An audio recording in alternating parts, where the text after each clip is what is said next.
A taunting letter arrives, signed A.B.C., daring Hercule Poirot to stop a killer who strikes with chilling precision. From Andover to Bexhill, victims fall in alphabetical order, each marked by a mysterious railway guide. Why this deadly pattern? Can Poirot's brilliant mind unravel the twisted game before the next letter claims another life? As panic grips England, one question haunts the great detective. Is A.B.C. a madman, or a mastermind hiding in plain sight? Join the hunt. Every clue counts, and every second could be fatal. Chapter 1. The taunting letter. The rain tapped a restless rhythm against the windows of Hercule Poirot's London flat. A symphony of unease that matched the detective's mood. The hour was late. The fire in the grate casting a warm but flickering glow across the room. Poirot sat in his favorite armchair, a masterpiece of polished oak and green velvet, its curves as precise as the man who occupied it. In his hands he held a cup of tisane, the steam curling upward like a question mark.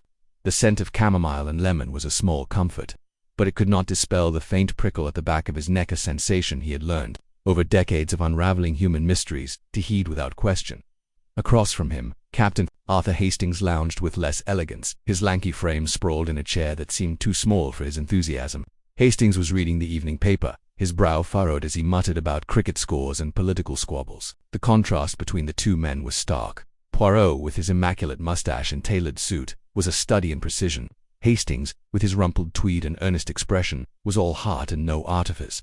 Yet their friendship, forged through countless cases, was a bridge between order and instinct, a balance that had toppled many a criminal. Poirot, old chap, Hastings said, folding the paper with a rustle, you're awfully quiet tonight. Not brooding over some unsolvable puzzle, are you? His tone was light, but his eyes, sharp beneath his sandy brows, caught the tension in Poirot's posture. Poirot set his cup down with a delicate clink, his fingers brushing the saucer as if to ensure its alignment. Mon ami, he said, his voice a soft cadence of Belgian accented English.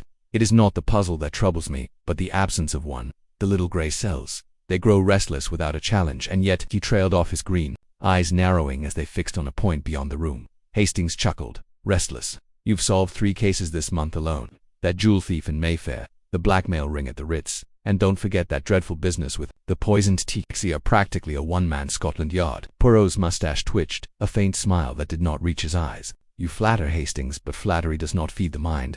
The cases you mentioned, they were routine. The thief was careless, the blackmailer predictable, the poisoner bar.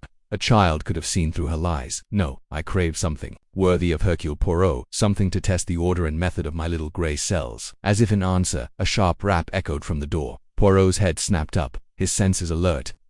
He called, his voice crisp. The door opened to reveal Mrs. Poirot's housekeeper, her apron slightly askew from her evening duties. In her hand was a silver tray bearing a single envelope.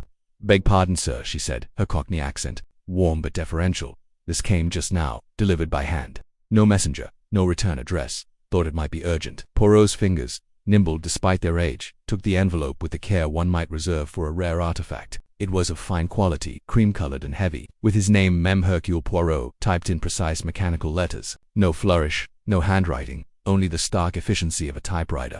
He turned it over, noting the absence of a postmark or seal. Curio, he murmured, his eyes gleaming with sudden interest. Hastings leaned forward, his curiosity piqued. What is it, Poirot? A new client, perhaps? Poirot replied, slicing the envelope open with a letter opener shaped like a miniature saber. He extracted a single sheet, unfolded it, and read in silence. His expression, usually so composed, shifted, a tightening of the jaw, a flicker of something like alarm in his eyes. Well, Hastings prompted, unable to bear the suspense. Don't keep me in the dark, man. Poirot handed him the letter, his movements deliberate. Read, mon ami, and tell me what you make of it. Hastings took the paper, his eyes scanning the typed words. The letter was brief, its tone a strange blend of formality and menace. Dear M. Poirot, you are a man of reputation, a hunter of criminals, a weaver of solutions from the threads of chaos. But can you outwit one who plans with care? On the 21st of this month, in Andover, a game begins. Look to the A.B.C. and see if you can stop it. I challenge you, great detective, to match my method with your own. Yours, A.B.C. Hastings frowned, rereading the lines as if they might rearrange themselves into clarity. A.B.C. What the deuce does that mean? Sounds like a prank, Poirot. Some crackpot trying to rattle you. Poirot's fingers steepled beneath his chin, a gesture Hastings knew signaled deep thought. A prank, perhaps, but the mind that writes this letter, it is not frivolous. Observe the precision of the typing, the choice of words, method, game, challenge. This is not the work of an idle jester. No, Hastings. This is a mind that seeks to engage, to provoke, Hastings scoffed, tossing the letter onto the table. It's vague nonsense. Andover, of all places, a sleepy little town. What's to happen there? A stolen bicycle? A row over a pub bill? Poirot's eyes did not waver. You underestimate mon ami. The vague it is often the most dangerous. This letter, it promises action on the 21st 4 days hence. Andover may be sleepy, but even in sleep one may dream of murder. Murder, Hastings's voice rose, incredulous. You're leaping to conclusions, Poirot. It could be anything. Theft, a stunt, a non-Poirot interrupted, his tone sharp. The little grey cells, they do not leap, they observe, they deduce. This A.B.C, they choose Andover for a reason. They choose me for a reason. And the word game, it is not innocent. Games have rules, stakes, and players. I fear, Hastings, that we are being invited to play. The fire crackled, a log collapsing into embers, and the room seemed to grow colder. Hastings shifted uncomfortably, his earlier levity replaced by unease. What do we do then? Inform Scotland Yard. Jap would have a laugh at this. Poirot shook his head. Not yet. The police, they require evidence, not intuition. We will watch. We will wait. The 21st is near. If this A.B.C acts, we will be ready if they do not. We lose nothing but a little time. The days that followed were a study in contrasts. Poirot, usually so active, became a statue of contemplation. His mornings spent poring over maps of Andover, his evenings dissecting the letters, every word. Hastings, restless, filled the flat with nervous energy, pacing and speculating. He suggested contacting the Andover police, but Poirot demurred, insisting that premature action might alert the mysterious A.B.C. The hunter does not startle the prey. He said, his voice low, we let them come to us. On the morning of the 21st, Poirot and Hastings boarded a train to Andover, the countryside blurring past in shades of green and grey. Poirot was silent, his eyes fixed on the horizon, while Hastings fidgeted with his newspaper, unable to focus.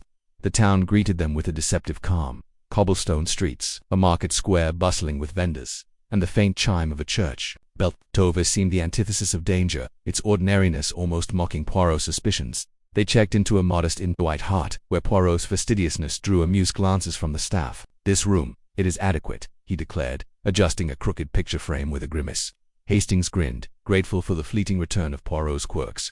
But the levity was short-lived. At precisely 6 p.m., as they sipped tea in the inn's parlor, a boy arrived, breathless, with a message from the local police. Poirot, sir, the boy stammered. Inspector Glenn needs you at Asher's shop. There's been trouble.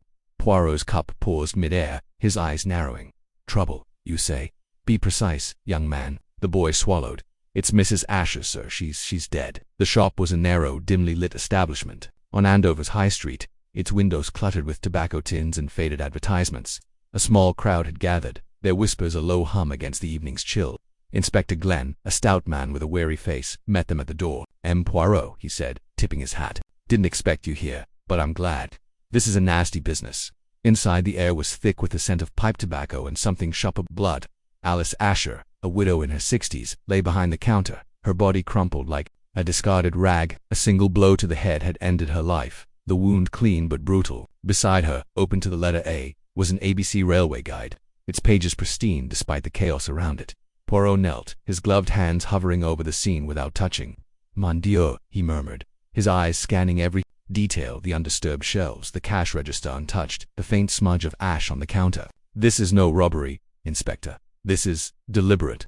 Glenn nodded grimly. No money taken, no signs of a struggle. Just her, and that blasted guide. Found it odd. That's why I sent for you. Hastings, pale but steady, peered over Poirot's shoulder. The letter, he whispered. A.B.C, they meant it. Poirot rose, his movements fluid despite the gravity of the moment. We Hastings, they meant it, and they have begun their game. He turned to Glenn, his voice firm. I will need everything, witness statements, the husband's whereabouts, every detail of this shop, the little grey cells. They must have fuel. The inspector hesitated, then nodded. You've got it, Poirot, but what's this about? A letter. Poirot's eyes gleamed, a spark of determination igniting. A challenge, Inspector, a challenge to Hercule Poirot, and I accept. As they stepped into the night, the crowd parting like a tide, Poirot's mind was already racing. The A.B.C. guide, the letter, the precision of the kill. They were pieces of a puzzle, a pattern only beginning to emerge. Hastings, trailing behind, felt the weight of the moment, the sense that they had crossed a threshold into something vast and dark. Back at the inn, Poirot stood by the window, the rain now a steady drumbeat. This A.B.C, he said, almost to himself. They think to mock me, to dance ahead of my logic. But they do not know Hercule Poirot. This game, it has rules, and I will learn them. Hastings, loosening his tie, managed a weak smile.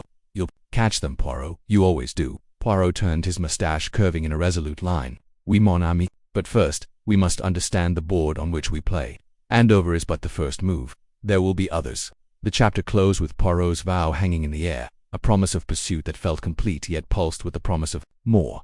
The rain fell harder, as if sealing the pact between detective and mystery, while somewhere in the shadows A.B.C. watched, their next move already in motion. Chapter 2, The Andover Enigma. The train to Andover rattled through the English countryside, its rhythmic clatter a stark contrast to the storm brewing in Hercule Poirot's mind. He sat by the window, his small immaculate frame wrapped in a neatly pressed overcoat, his gloved hands resting lightly on the polished handle of his cane. His eyes, sharp and green as polished jade, stared past the blurred hedgerows, seeing not the scenery but the puzzle laid out before him. Beside him, Captain Arthur Hastings, ever the faithful companion, fidgeted with his newspaper, his brow furrowed with a mix of curiosity and unease. "Poirot, old chap," Hastings ventured, folding the paper with a rustle, "do you really think this A.B.C. fellow means business? A letter like that sounds like some crackpot with too much time on his hands." Poirot's lips twitched into a faint, enigmatic smile, but his eyes remained distant. "Mon ami, a crackpot, perhaps, but one with purpose. The letter was no jest. It was precise, deliberate, and addressed to me. That is not the work of a mere prankster. Nan, this A.B.C. has a design, and we are now part of it." Hastings leaned back, unconvinced but unwilling to argue. Poirot's instincts were rarely wrong, and the news from Andover, a brutal murder, a woman named Alice Asher struck down in her own shop, had turned his skepticism into reluctant concern. The A.B.C. railway guide left beside her body was no coincidence. It was a signature, a taunt.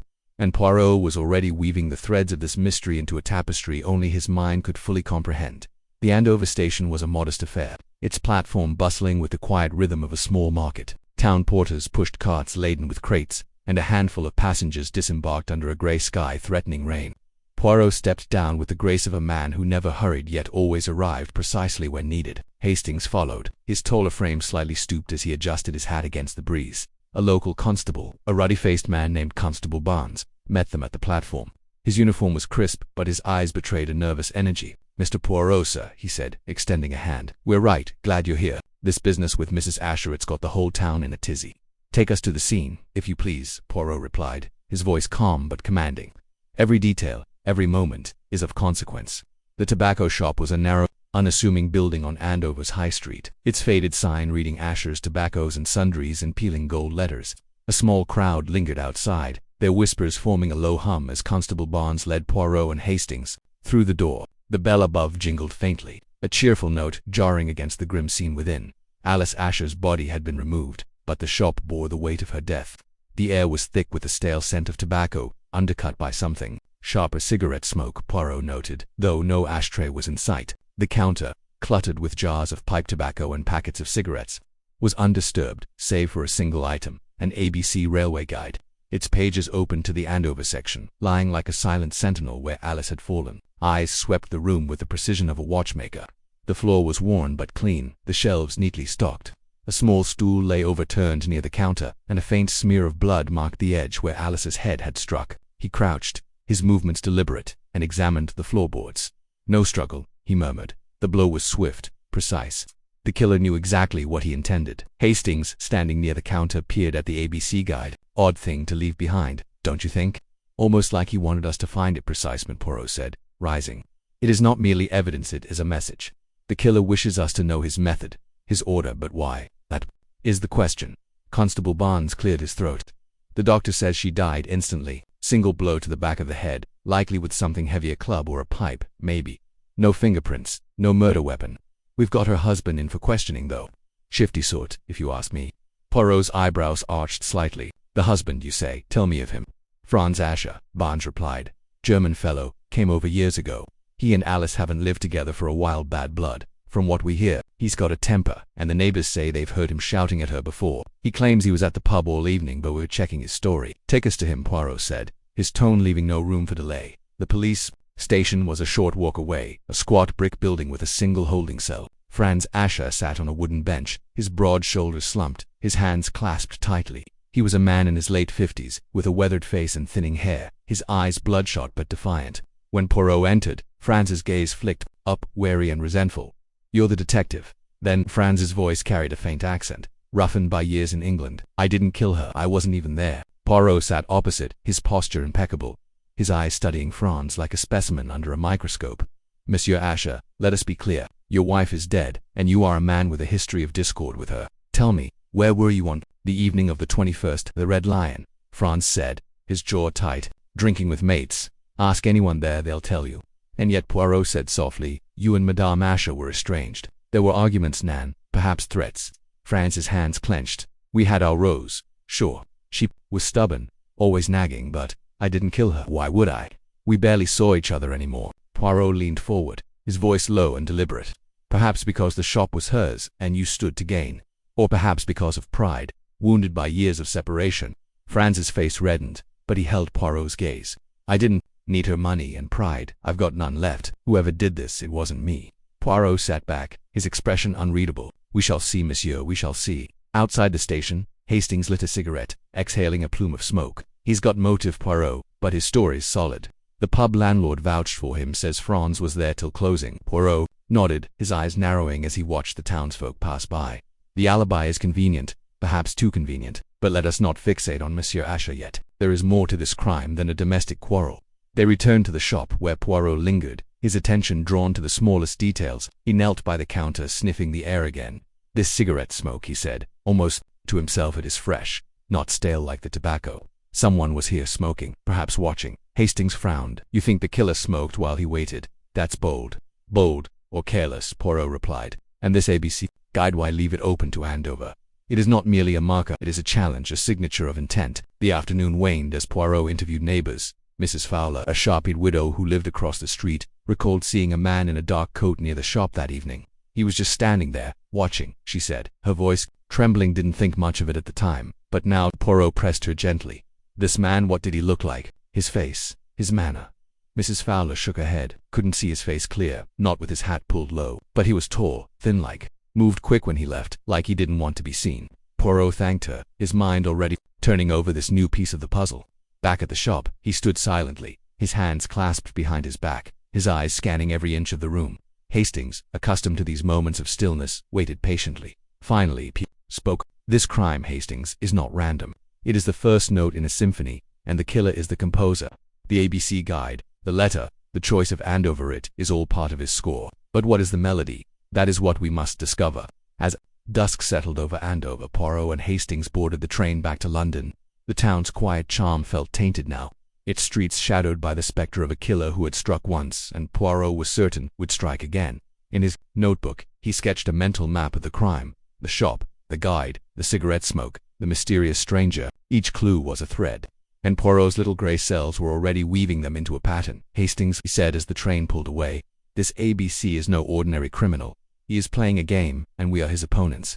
But he does not yet know that Hercule Poirot does not lose at games of the mind." The chapter closed with the train's whistle fading into the night, leaving the listener poised on the edge of anticipation. Poirot's resolve was a beacon, his intellect a blade sharpened for the hunt. The Andover enigma was only the beginning, and the killer's next move loomed like a storm on the horizon. Chapter 3. The second warning. The morning air in Poirot's London flat was thick with the aroma of his cherished tisane, a delicate herbal brew that he sipped with the reverence of a ritual. The sunlight streamed through the tall windows, casting a warm glow on the polished mahogany of his desk, where papers were arranged with almost mathematical precision. Hercule Poirot, immaculate in his tailored suit, sat in his favorite armchair, his small, meticulous hands folded over a letter that had arrived with the morning post. The envelope, plain and unassuming, bore no return address, but the contents had set his keen mind ablaze. Captain Arthur Hastings, his loyal friend and confidant, lounged across from him, his lanky frame sprawled in a less formal chair. Hastings' face, usually open and amiable, was creased with skepticism as he watched Poirot reread the letter for the third time. "I say, Poirot," he began, his voice tinged with impatience. "It's probably just some crank. London's full of oddballs who'd love to pull one over on the great Hercule Poirot." Poirot's mustache twitched, a subtle sign of amusement or irritation. Hastings could never quite tell which. "Mon ami," Poirot replied, his voice smooth and measured. "You dismiss too quickly. The human mind, it is a complex thing. This letter, this crank, as you call it, has a purpose. And purpose, Hastings, is the thread that unravels the tapestry of crime."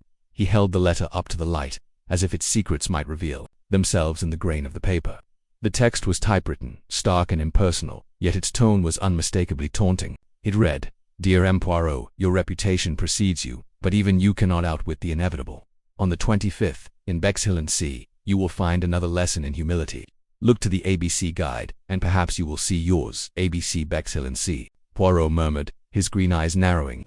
A charming little town, Nan, and yet, it is to be the stage for this lesson. Hastings leaned forward, his curiosity piqued despite himself. You don't really think this is connected to that awful business in Andover, do you? The Asherwoman's murder was ghastly, but it could just be a coincidence. An ABC railway guide left at the scene. It's not exactly a calling card. Poirot gaze flicked to Hastings, sharp and unyielding. Coincidence. Hastings is the refuge of the lazy mind. The ABC guide was not placed by accident. It was a statement.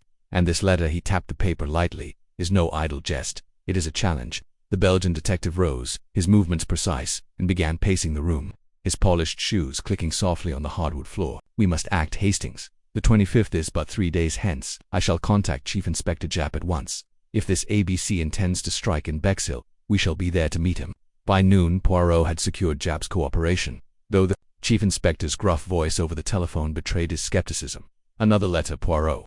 Sounds like someone's having a laugh at your expense. Still, I'll meet you in Bexhill. Can't hurt to poke around, I suppose. The journey to Bexhill was a study in contrasts. The train rattled through the English countryside, its green hills and quaint villages a serene backdrop to the tension brewing within the compartment. Poirot sat silently, his hands steepled, his mind a whirlwind of calculations. Hastings, meanwhile, fidgeted, his thoughts drifting to the Andover murder. Alice Asher's death had been brutal, yet oddly clinical, a single blow to the skull, delivered with precision. The ABC railway guide, left open beside her body, had seemed an afterthought to the local police, but Poirot had fixated on it, as if it held the key to the killer's soul. Bexhill greeted them with the salty temps of the sea and the cheerful bustle of a seaside town in late summer. The promenade was alive with holidaymakers, children clutching ice creams, couples strolling arm in arm, and vendors hawking their wares. But beneath the surface gaiety, Poirot sensed an undercurrent of unease, as if the town itself knew it was about to be marked by tragedy. They checked into a modest hotel near the beach, where Japp was already waiting, his bowler hat tilted at a jaunty angle. Well, Poirot, he said, clapping his hands together, here we are. What's the plan? Comb the town for suspicious characters clutching railway guides. Poirot's smile was thin but indulgent. Patience, my dear Japp. First we must understand Bexhill, its rhythm, its people. The killer has chosen this place for a reason. We must discover why. They began their inquiries at the local police station, where a harried sergeant provided a map and a list of recent incidents, mostly petty thefts and drunken scuffles. Nothing suggested a looming murder, but Poirot's questions were relentless. Had anyone reported a stranger asking odd questions? Were there any recent arrivals in town? The sergeant, flustered by Poirot's intensity, could offer little beyond vague reports of a man seen loitering near the beach, described only as ordinary-looking. Ordinary, Poirot muttered as they left the station. The most dangerous kind of man, Hastings. The one who blends into the crowd. The 25th dawned bright and clear, the sea sparkling under a cloudless sky. Poirot, Japp and Hastings patrolled the promenade, their eyes scanning the throng of tourists and locals. Poirot's attention darted from face to face, his mind cataloguing details: a man's nervous gait, a woman's furtive glance, the way a boy clutched a parcel too tightly. Hastings, ever practical, suggested they focus on the beach, where Betty Barnard, the young waitress at the Seabreeze Cafe, had been seen the previous evening. The cafe was a quaint establishment, its windows adorned with nautical knickknacks. Inside, the air was thick with the scent of fried fish and coffee. Betty Barnard, they learned, was a local favorite, vivacious, flirtatious, with a smile that could charm the grumpiest patron. Her co-workers were devastated to hear she hadn't shown up for her shift that morning. She was here last night. Closing up, said the cafe's owner, a stout woman named Mrs. Henshaw. Betty was in high spirits, chatting with some fellow at the counter. Didn't think much of it, she's always got admirers. Poirot's eyes gleamed. This fellow, madame, can you describe him? Mrs. Henshaw frowned, wiping her hands on her apron. Ordinary, I suppose. Middle-aged, maybe. Wore a trilby hat, kept it low over his eyes. Paid in cash and left before Betty locked up. Hastings exchanged a glance with Japp, who muttered, sounds like half the men in Bexhill. But Poirot was already moving, his questions sharp and probing. Had Betty mentioned any plans? Had she seemed nervous? Mrs. Henshaw shook her head, but a young waitress, barely out of her teens, piped up. Betty did say something odd last night. Said she'd met someone who knew her name, but she didn't know how. Thought it was funny, like Poirot's mustache quivered. Merci, mademoiselle, that is most helpful. Their search led them to the beach, where the tide was coming in, washing over the pebbles with a rhythmic hush. The promenade was quieter now, the afternoon sun driving most holiday-makers indoors. Poirot's pace quickened as they approached a secluded stretch of the shore, where a cluster of rocks formed a natural alcove. There, half hidden by the tide, lay a figure, a young woman, Her vibrant auburn hair splayed across the sand. "Mon dear," Poirot whispered, his voice heavy with dread. It was Betty Barnard. Her body was still, her eyes open to the sky, a silk scarf knotted tightly around her neck. Beside her, pristine despite the encroaching waves, lay an A.B.C. railway guide, its pages fluttering in the breeze. Japp cursed under his breath, summoning the local police with a sharp whistle. Hastings knelt beside the body, his face pale. "Strangled," he said, his voice tight. "Poor girl. She didn't stand a chance." Poirot's gaze was fixed on the railway guide, his expression unreadable. "Nan Hastings. She was chosen, as was Alice Asher. This is no random act. The killer, he plays a game of order, of precision." The discovery of Betty Barnard's body sent shockwaves through Bexhill. The local newspaper splashed the story across its front page, dubbing the murderer the A.B.C. killer. Fear rippled through the town, and the police station was besieged by reporters and anxious residents. Poirot, Japp, and Hastings worked tirelessly, interviewing witnesses and scouring the crime scene for clues. The scarf around Betty's neck was a cheap, mass-produced item, impossible to trace. The A.B.C. guide, like the one in Andover, was unremarkable, its pages clean except for a faint smudge of ink on the cover. Poirot examined it under a magnifying glass, his brow furrowed. "This smudge," he said, "it is deliberate. A mark of the killer's presence, perhaps." Japp snorted. "Or just a dirty thumbprint, Poirot. You're seeing patterns where there aren't any." But Poirot was undeterred. He interviewed Betty's friends, her co-workers, even her estranged family, piecing together a portrait of a young woman full of life, yet vulnerable to flattery. One detail stood out. Betty had mentioned a man who'd approached her a week earlier, offering her a modeling job. She'd laughed it off, but the encounter had left her uneasy. A stranger who knew her name, Poirot mused, pacing the hotel room that evening. And now, this man in the cafe, ordinary yet unnoticed. The killer, he is a chameleon, Hastings. He moves among us unseen, yet always watching. Hastings rubbed his temples, exhausted. But why Betty? Why Andover? Why Bexhill if he's following the alphabet? What's next, Justin, and how do we stop him? Poirot stopped pacing, his eyes alight with sudden clarity. "We stop him, mon ami, by understanding his mind. The A.B.C. guide is his signature, but it is also his weakness. He craves order, yet he thrives on chaos. We shall use his own game against him." The days following Betty's murder were a blur of activity. Poirot pored over maps, railway timetables, and the killer's letters, searching for patterns. Japp coordinated with Scotland Yard, dispatching officers to monitor nearby towns beginning with C. Hastings, ever the loyal companion, took notes and offered theories, though he privately admitted to feeling out of his depth. The townsfolk of Bexhill, meanwhile, were gripped by paranoia. Every stranger was a suspect, every shadow a threat. Poirot, however, remained calm, his mind a steel trap. He visited the beach again, standing where Betty's body had been found, letting the rhythm of the waves guide his thoughts. "The killer," he said to Hastings one evening, "he is bold, yet he is careful. He leaves no fingerprints, no obvious traces, but he cannot resist his taunts. These letters, they are his voice, his pride. And pride, Hastings, is a dangerous thing." A telegram arrived the next morning, its contents chilling. Another letter from A.B.C., this time pointing to Churston. Poirot's face hardened as he read it aloud. "You are clever, M. Poirot, but not clever enough. Churston awaits. The game continues." Japp slammed his fist on the table. "Blast it, Poirot, he's toying with us. How does he know we're even chasing him?" Poirot's smile was grim. "Because, my dear Japp, he wants us to chase him. This is no ordinary killer. This is a B.C., and he is real. And we shall meet him." The chapter closed with Poirot folding the letter carefully, his resolve unshaken. The hunt was on, and the little Belgian detective was ready to face the alphabetical killer's next move, his mind a beacon of clarity in the gathering storm. Chapter 4. The Churston challenged. The morning air in Poirot's London flat was thick with the scent of strong coffee and the faint tang of ink from the letter that lay open on the table. Hercule Poirot sat rigidly, his small manicured hands folded over the polished wood, his eyes fixed on the single sheet of paper that had arrived with the dawn post. The letter was written in a bold, almost theatrical hand, each word a deliberate stroke of provocation. It was signed, as always, with the cryptic initials A.B.C., and bore the now familiar railway guide motif in its postmark, a taunting flourish that seemed to mock Poirot's every attempt to anticipate its sender. Captain Arthur Hastings, standing by the window, adjusted his tie nervously. "Another one, Poirot?" he asked, his voice betraying a mix of exasperation and dread. "This fellow's got nerve. I'll give him that. Churston, is it? What's in Churston, anyway?" Poirot's mustache twitched, a subtle sign of the storm brewing in his mind. "Churston, mon ami, is a small village in Devon. Quiet, unremarkable, precisely the sort of place this A.B.C. chooses to stage his little dramas. But this letter," he tapped the paper with a delicate finger, "it is different, bolder. The arrogance grows. Hastings, he believes himself untouchable." The letter was indeed more brazen than its predecessors. where the first had been a sly nudge, and the second a taunt. This one was a challenge outright. It named the date August 30th and the place with a clarity that bordered on insolence. "Try to stop me, Monsieur Poirot," it read, the words curling like smoke around the detective's thoughts. "The third act approaches, and your stage is set to fail." Poirot rose, his compact frame moving with a purpose that belied his age. "We must act swiftly, Hastings. This A.B.C. does not jest. Andover was a warning, Bexhill a performance. Churston will be his crescendo unless we intervene." By noon, Poirot and Hastings were aboard a train bound for Devon, joined by Chief Inspector Japp, whose perpetually furrowed brow seemed etched deeper with each new letter.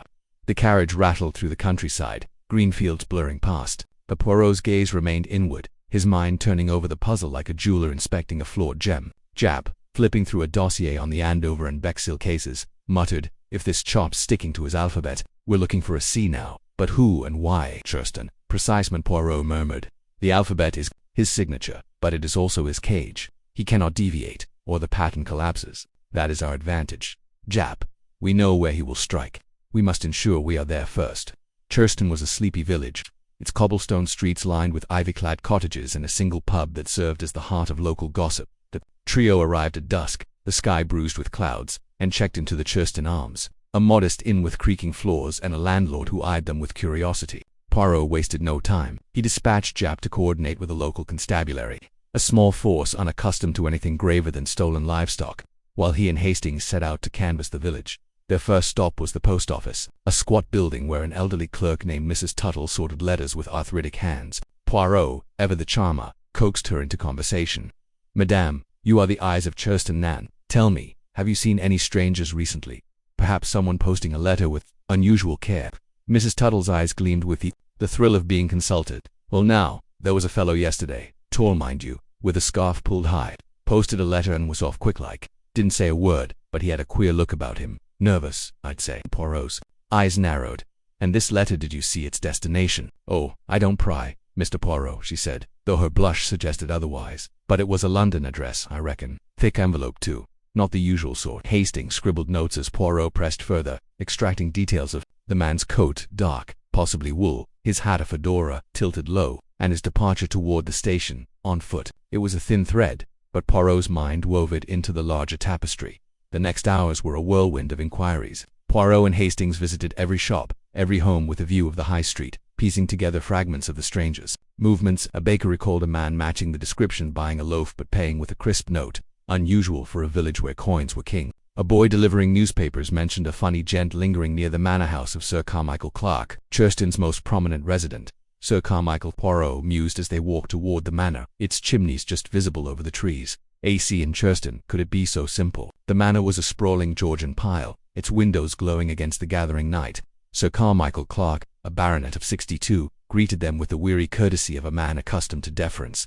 He was tall, silver-haired, with a scholar's stoop and a voice that carried the weight of old money. His study, where they sat, was lined with books and artifacts from his travels: Egyptian statuettes, Indian textiles, a samurai sword above the fireplace. "Murder, you say?" Sir Carmichael's brow furrowed. "In Churston, preposterous. We've no enemies here, Mr. Poirot. My wife, Charlotte, and I live quietly. My son Franklin is abroad, and the staff are loyal to a fault." Poirot's eyes roamed the room, lingering on a mahogany desk where papers were neatly stacked beside an A.B.C. railway guide. "This guide, Sir Carmichael, do you use it often?" The baronet blinked. "Oh, it's been there for months. I plan my trips to London with it." "Why do you ask?" Poirot's smile was enigmatic. "A small detail, monsieur. But in my work, details are the bricks of truth." The interview yielded little more. Lady Charlotte, a frail woman with nervous hands, confirmed her husband's routine: morning walks, evenings in the study, no visitors of note. The butler, a stoic man named Graves, reported no unusual activity, though his eyes flicked to the window when pressed about strangers. Poirot noted it all, his mind a ledger of inconsistencies. That night, back at the inn, Poirot paced their shared room, his silhouette sharp against the lamplight. "This A.B.C. is clever. Hastings leaves his calling card the railway guide. Why? To taunt us, yes, but also to distract. The guide is a prop, not the plot." Hastings yawned, struggling to keep up. "But the alphabet: Poirot, Alice Asher, Betty Barnard, now possibly Carmichael Clarke. It's clear as day." "Clear." Poirot's voice was sharp. "Nan, it is a fog. The alphabet is his mask. But behind it lies a motive we have not yet seen. Why these victims? Why these towns? There is a thread. Hastings and I will find it." Sleep eluded them both, but by morning Poirot had devised a plan. He wired Scotland Yard for additional men, and instructed Japp to place Sir Carmichael under discreet protection. "We cannot prevent the crime by guessing," he told Japp. "We must anticipate, guard the manor, the station, the roads. This ABC will come, and we must be ready." The day of August 30th dawned grey and heavy, the air thick with the promise of rain. Poirot, Japp, and a small contingent of local police patrolled Churston, their presence a quiet ripple in the village's routine. Sir Carmichael, informed of the threat, agreed to remain indoors, though his skepticism was palpable. "I've faced bandits in Cairo," he told Poirot. "I'm hardly afraid of some letter-writing lunatic." Poirot's response was grave. "This lunatic, monsieur, has killed twice. Do not underestimate him." The hours ticked by with agonizing slowness. Hastings, stationed at the manor's gate, scanned every passerby, his nerves frayed. Japp, at the station, interrogated travelers with a gruff efficiency. Poirot meanwhile roamed the village, his eyes darting from faces to shadows, seeking the man Mrs. Tuttle had described, but the stranger did not appear. The post office remained quiet, the high street empty save for villagers going about their day. By evening, a sense of uneasy relief settled over the team. "Perhaps," Hastings ventured, "the letter was a bluff." Poirot shook his head. "Non mon ami ABC does not bluff. He acts." At 9:17 p.m. the telephone at the Churston Arms rang. The landlord's voice was hoarse as he summoned Poirot. "It's the manor, sir. Something's happened." They arrived to a scene of chaos. The manor's front door hung open, a maid sobbing in the hall. Japp, already there, led them to the study, where Sir Carmichael Clark lay slumped over his desk, his silver hair matted with blood. A heavy bronze statuette, one of his Egyptian treasures, lay beside him, its base stained crimson. And there, on the desk, untouched by the violence, was an open ABC railway guide, its pages fluttering in the breeze from an open window. Poirot's face was a mask of controlled fury. "We were too late," he whispered, "but not too late to learn." The room was a study in precision. Nothing was disturbed save the body and the step. The window, slightly ajar, suggested an exit, but the grass outside showed no footprints. The household was in disarray. Charlotte fainted at the sight, and Graves, the butler, stammered through a timeline of the evening. Sir Carmichael had been alone in the study since 8, he said. No one had entered, no one had left. Japp cursed under his breath. "How does he do it, Poirot? We had men everywhere. It's like he's a ghost." "No ghost," Japp, Poirot said, his voice steady. "A man. A man who knows this house, this village, perhaps even this room. Look," he pointed to the statuette. "This was not brought here. It was already on the desk. The killer used what was at hand." The investigation stretched into the night. Poirot examined every inch of the study, noting the angle of the blow from behind, suggesting trust or surprise, the absence of struggle, and the faint scent of tobacco not Sir Carmichael's brand. He confirmed with Graves.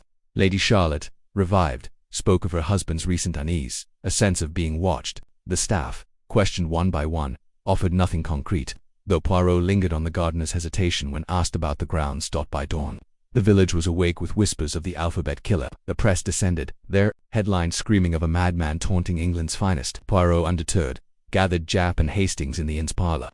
"We must change our approach," he declared. "This ABC is not merely killing, he is performing. Each crime is a scene, each victim a player. But why? That is the question we must answer." Hastings, bleary-eyed, suggested, "Could it be personal? Someone with a grudge against these people?" Poirot nodded. "Possible, mon ami, but the victims Asher, Barnard, Clark have no apparent connection. An elderly shopkeeper, a young waitress, a wealthy baronet.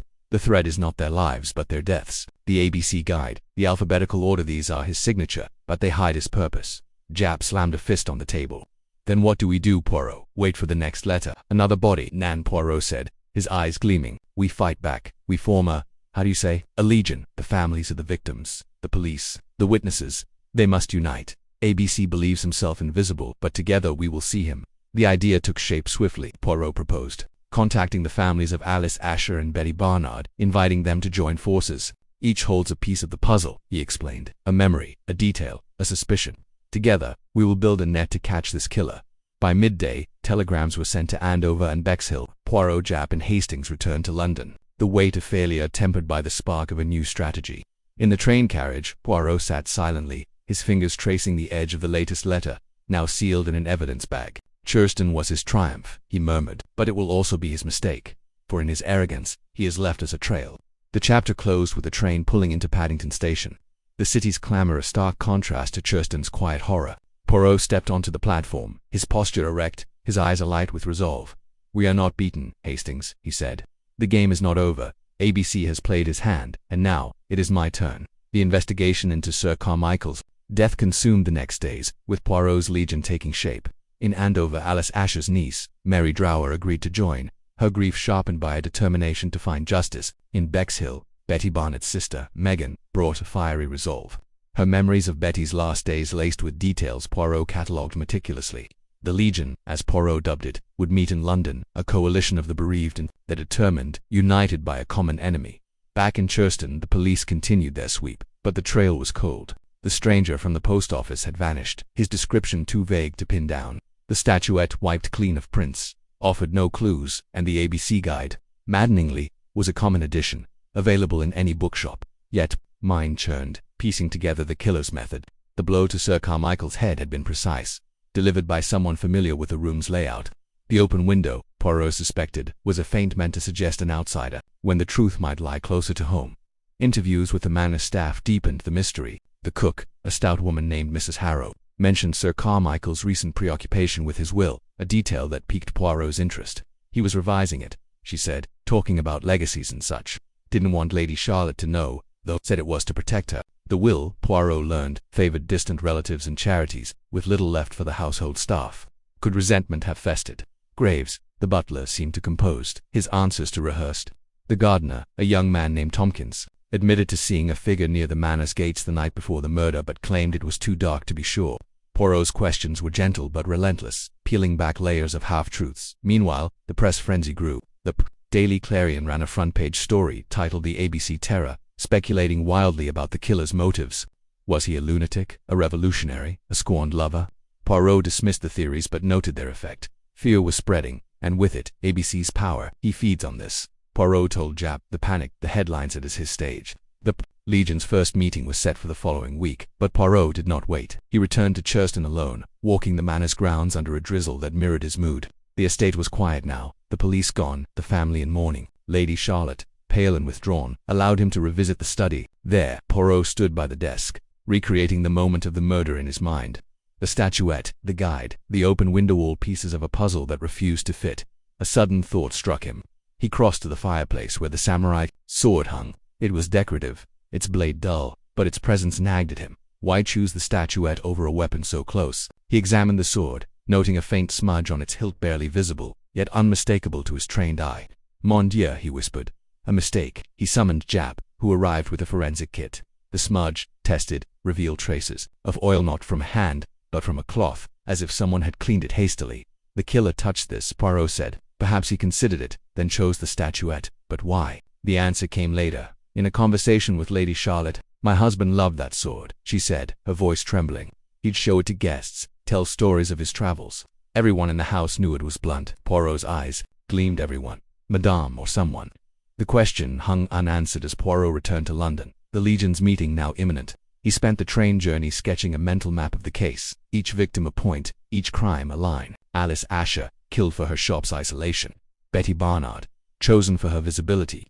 Sir Carmichael, targeted for his prominence. The alphabet was the killer's frame, but the victims were his canvas. What picture was he painting? The Legion, gathered in a private room at the Savoy, a somber assembly of grief and purpose.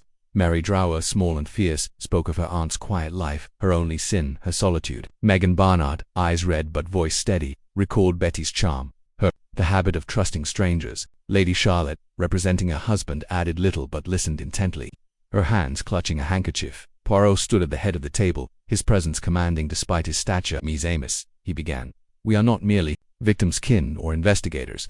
We are a force, united against a mind that thrives on our division. A.B.C. believes he is invisible, but he is not. He walks among us, leaves his traces, makes his mistakes. Together, we will find him." The room stirred, a ripple of hope amid the sorrow. Poirot assigned tasks. Mary and Megan would comb their loved ones' pasts for connections, however faint. Jap would press Scotland Yard for more resources. Hastings, ever the scribe, would compile their findings into a dossier. "And Poirot, I will think," he said simply, "for in thought, we will uncover his shadow." The meeting ended with a plan to reconvene in a week, each member tasked with unearthing a clue, a name, a moment that might break the case. As they dispersed, Poirot lingered, his gaze fixed on the window, where London's lights blurred in. "The rain, he is close," he murmured to Hastings. "Closer than we know." The chapter drew to a close with Poirot alone in his flat. The latest letter spread before him. Its words tried to stop me burned in his mind, not as a taunt but as a challenge he was determined to meet. The Churston murder had shaken him, But it had also sharpened his resolve. A.B.C. had made his move, and now the game was truly afoot. Chapter 5. The alphabet's shadow. The fog hung low over London, a grey shroud that clung to the cobblestones and blurred the gaslights into hazy orbs. In his immaculate flat at Whitehaven Mansions, Hercule Poirot sat in his favourite armchair, a cup of steaming tisane cradled in his hands. The room was a study in order, polished mahogany, neatly arranged books, a clock ticking with Swiss precision, but Poirot's mind was far from serene. His grey cells, those tireless engines of deduction, churned through the puzzle of the A.B.C. murders: 3 victims, 3 towns, 3 letters, and 3 railway guides. The pattern was clear, yet its purpose remained maddeningly opaque. Captain Arthur Hastings, ever the loyal companion, paced the room, his footsteps muffled by the thick Persian rug. "I say, Poirot, this A.B.C. fellow's got the whole country in a panic. The newspapers are screaming about an alphabetical killer. Scotland Yard's getting telegrams by the dozen, people swearing. They've seen suspicious types lurking in every town from Aberystwyth to York." Poirot's mustache twitched, a faint sign of amusement. "The public, mon ami, they love their drama. But we must not be swayed by the clamour of the crowd. The killer, this A.B.C., he does not strike at random. There is method in his madness, a design we have yet to fully comprehend." Hastings paused, frowning. "But what's the point of it all? Why send you those letters? Why leave those blasted railway guides? It's as if he's daring you to catch him." "Precisement," Poirot said, setting his cup down with a delicate clink. "He is playing a game, Hastings, a game of intellect, of audacity. But every game has rules, and every player has a weakness. We shall find his—" The door buzzer sounded, sharp and insistent. Hastings opened it to admit Chief Inspector Japp, his overcoat damp from the fog. "Morning, Poirot." Hastings, Japp said, shaking off his hat. "Thought I'd drop by before the press gets wind of our next move. The Legion's meeting this afternoon, families of the victims, plus a few others we've roped in. They're itching to help, though I'm not sure how much use they'll be." Poirot's eyes gleamed. "Do not underestimate them, my dear Japp. Grief sharpens the senses, and those who have lost loved ones see details we might overlook. This Legion, as you call it, may yet be our greatest asset." The meeting was set for 3 o'clock, at a discreet hotel in Bloomsbury, a place chosen for its anonymity. The room was modest but comfortable, with heavy curtains drawn against the prying eyes of the press. The Legion, as Poirot had dubbed them, filed in one by one. There was Mary Drower, niece of Alice Asher, her eyes red-rimmed but resolute. Megan Barnard, sister of the vivacious Betty, sat stiffly, her hands clenched in her lap. Donald Fraser, Betty's fiancé, stared at the floor, his jaw tight with suppressed anger. And from Churston came Thora Grey, Sir Carmichael Clark's assistant, her composure a thin veneer over her grief. Others joined them, friends, neighbours, witnesses, each bound by the shadow of A.B.C.'s crimes. Poirot stood at the head of the room, his small frame commanding attention. "Mesdames et messieurs," he began, his voice clear and measured. "We are united by a common purpose. To stop this killer who calls himself A.B.C. Each of you brings something vital to our cause: memories, observations, instincts. I ask you now to share what you know, no matter how small it seems. The truth lies in the details." Mary Drower spoke first, her voice trembling but steady. "Aunt Alice. She was careful, always locking the shop at night. But that day she mentioned a customer who came in late, asking for an odd brand of cigarettes. She thought it strange he didn't buy anything, just left." Poirot's head tilted, his eyes narrowing. "This customer, mademoiselle, can you describe him?" "Tall," she said. "Wore a dark coat and a hat pulled low." She couldn't see his face clearly, but he had a rough voice, like he was trying to disguise it. Megan Barnard leaned forward, her voice sharp. Betty mentioned something similar. "A man at the cafe where she worked. He sat in the corner, ordered tea, but barely drank it. Kept glancing at her," she said. "Made her uneasy." "Donald," Fraser's head snapped up. "Why didn't she tell me? I'd have sorted him out." Megan's eyes softened. "She didn't want to worry you, Don. You know how she was always brushing things off." Thora Grey, her voice clipped and precise, added, "Sir Carmichael received a letter a week before it happened. Not from A.B.C., but unsigned. It warned him to watch his back. He laughed it off, said it was probably a disgruntled colleague, but I kept it, just in case." Poirot's gaze sharpened. "This letter, mademoiselle, you have it still?"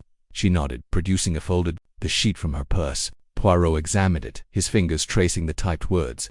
"Curious," he murmured. "The typeface matches our A.B.C. letters. Yet this one lacks the signature, the taunt." "Why?" Japp, standing by the door, crossed his arms. "Sounds like our man was testing the waters, seeing how his victims would react. He's clever, I'll give him that." "Too clever," Poirot said softly. "And that, my friend, is his weakness. A man who believes himself untouchable grows careless." The meeting stretched on, each member of the Legion offering fragments of the puzzle. A neighbor in Andover recalled a stranger asking for directions near Alice Asher's shop. A Bexhill fisherman saw a man in a dark coat near the beach the night Betty Barnard died. In Churston, a gardener noticed a figure lingering near Sir Carmichael's estate, too far to identify but moving with purpose. Poirot listened intently, his mind weaving these threads into a tapestry only he could see. That is the group dispersed. Poirot lingered with Hastings and Japp. There is a pattern here, he said, tapping his temple. Not just in the alphabet, not just in the towns, the victims. They are not chosen at random. There is a connection, a thread that binds them. Hastings frowned. But Alice Asher, Betty Barnard, Sir Carmichael, they're so different. An old shopkeeper, a young waitress, a wealthy baronet. What could link them? Poirot's eyes twinkled. That mon ami is what we must discover. The killer's mind is like a machine, precise, ordered, yet driven by something deeply personal. We must understand his purpose to anticipate his next move. Back at Whitehaven Mansions, Poirot spread his notes across the dining table, a map of clues and questions. The A.B.C. railway guides, identical in each crime, stared back at him, their pages dog-eared but pristine. Why the guides? He mused. Aloud, a signature, yes, but also a message. The railway connects the nation, but it also connects the victims. Travel, movement, opportunity. Hastings, pouring himself a whiskey, shook his head. You're seeing things that aren't there, old chap. Maybe he just likes trains. Poirot's smile was patient. Nothing is without purpose, Hastings. The killer chooses his stage with care. Andover, Bexhill, Churston. Each town is accessible by rail, each crime timed to the schedule of the trains. He moves like a phantom, unseen yet ever present. A knock at the door interrupted them. A messenger delivered a package, unmarked but for Poirot's name. Inside was a single sheet of paper, typed in the now familiar font, Doncaster, it read. The 15th. Try to stop me, Monsieur Poirot. A.B.C. Hastings swore under his breath. He's taunting you again. Doncaster, another D. Another victim. Poirot's expression was unreadable. He believes he is invincible, but every letter brings us closer. The net tightens, Hastings, even if he does not yet feel its pull. The next morning, Poirot and Japp met with the Doncaster police, briefing them on the pattern. The town was put on high alert, with patrols doubled and residents warned to stay vigilant. Poirot, however, was not content to wait. He visited the local railway station, studying the timetables, the ebb and flow of passengers. The killer is here, he said to Japp, his voice low. He watches, he plans, but he cannot resist the game. Back in London, Poirot convened the Legion once more, this time at Scotland Yard. The room buzzed with tension, the weight of the impending crime pressing on them all. Mary Drower clutched a photograph of her aunt, her knuckles white. Megan Barnard whispered to Donald Fraser, their heads bent together in shared grief. Thora Grey sat apart, her eyes scanning the room as if searching for answers. Poirot stood, his voice cutting through the murmurs. Mes amis, we are not merely chasing a killer, we are decoding his mind. Each crime is a piece of his puzzle, each victim a step in his design, but there is a flaw in his plan, a weakness he cannot hide. We shall find it. He turned to a blackboard, sketching a map of the crimes. Andover, Bexhill, Churston, and now Doncaster, each marked with a red pin. The alphabet is his signature, but it is also his cage. He cannot deviate from it, cannot resist its pull. This is not madness, but obsession. Megan Barnard spoke up, her voice sharp. So what's next? Exeter, Eastbourne. How do we stop him? Poirot's gaze softened. We stop him by understanding him, mademoiselle. The killer is not a ghost. He is a man, with habits, with needs. He travels, he observes, he leaves traces. We must find those traces before he strikes again. The meeting ended with a renewed sense of purpose. The Legion agreed to scour their memories, their towns, for any clue that might lead to A.B.C. Poirot. Meanwhile returned to his flat, his mind racing. He sat by the fire, the latest letter in his hand, its words burning into his memory. Tried to stop me, it mocked, but Poirot was not mocked, he was challenged. Days passed, each one heavy with anticipation. Poirot pored over maps, railway schedules, and witness statements. He visited the British Library, consulting books on psychology and criminology, seeking the mind behind the murders. The killer, he concluded, was not driven by rage or greed, but by a need for control, for order. The alphabetical pattern was no mere gimmick, it was the killer's way of imposing his will on a chaotic world. One evening, as the fog thickened outside, Poirot received a call from Japp. We've got something, Poirot. A witness in ticket clerk at the station. Says he saw a man matching the description from Andover and Bexhill. Tall, dark coat, hat pulled low. Bought a ticket to London but didn't board the train. Poirot's heart quickened. He is playing with us, Japp. He buys the ticket to mislead, to make us think he has left. But he is still in Doncaster, waiting for the 15th. The days ticked down, each one a step closer to the inevitable. Poirot and the Legion worked tirelessly, chasing leads, cross-referencing alibis. A shopkeeper in Doncaster reported a stranger buying an A.B.C. railway guide, his face obscured by a scarf. A hotel maid overheard a guest muttering about finishing the job. Each clue tightened the net, yet the killer remained elusive. On the morning of the 15th, Poirot stood at Doncaster Station, his eyes scanning the crowd. The air was thick with tension, the platform bustling with travelers. Japp and his men were stationed nearby, their presence subtle but firm. Hastings, ever at Poirot's side, muttered, "Do you think he'll show?" "He is already here," Poirot replied, his voice calm. "He cannot resist the stage he has set." As the clock struck noon, a scream pierced the air. The crowd parted, revealing a body slumped in a quiet corner of the station. George Earlsfield, a cinema usher, lay dead, a knife wound in his chest. Beside him, as inevitable as the tide, was an ABC railway guide. Japp swore, his face pale. "We were right here, Poirot. How did he slip through?" Poirot knelt beside the body, his gloved hands careful not to disturb the scene. "He did not slip through. Japp, he was never in the crowd. He strikes from the shadows, always one step ahead." The chapter closed with Poirot standing alone on the platform, the fog curling around him like a living thing. The killer had struck again, but Poirot's resolve was unshaken. "Your pattern is your weakness," he whispered, his voice a promise to the unseen. "ABC and I shall find it." The Legion gathered that evening, their faces a mix of grief and determination. Poirot addressed them, his voice steady. "We have lost another, but we are closer than ever.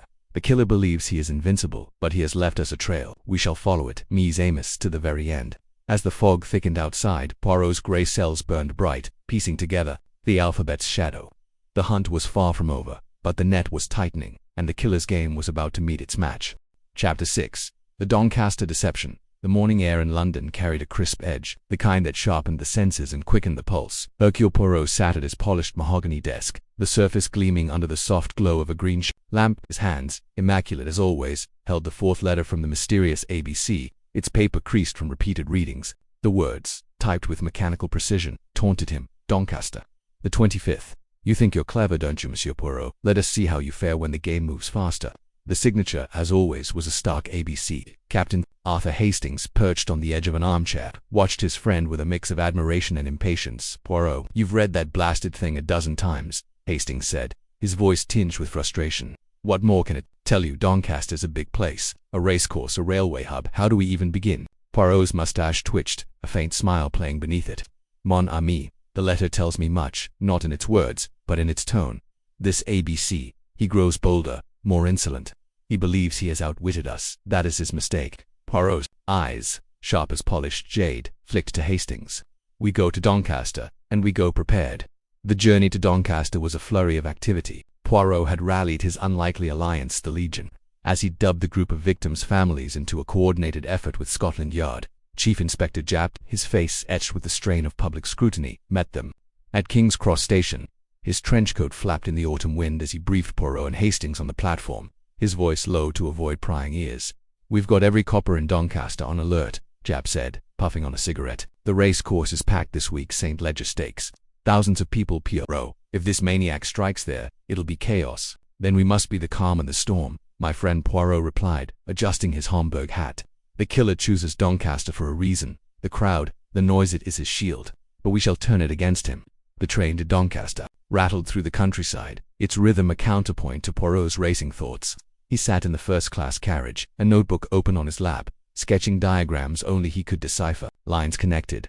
Names: Ellis Asher, Betty Barnard, Sir Carmichael Clark, 2 towns, dates, and the ever-present ABC railway guide. Hastings, trying to read over his shoulder, gave up with a sigh. "You're seeing something I'm not, aren't you?" Hastings asked. "Always, Hastings," Poirot said, not looking up. "But soon, you shall see it too. The pattern, it emerges." Doncaster greeted them with a cacophony of life. The town buzzed with racegoers, their voices a blend of excitement and liquor. The St. Leger Stakes, one of England's premier horse races, had drawn a motley crowd, aristocrats in tailored suits, bookmakers shouting odds, and locals hoping for a glimpse of glory. Poirot, Hastings, and Japp navigated the throng, their eyes scanning for anything amiss.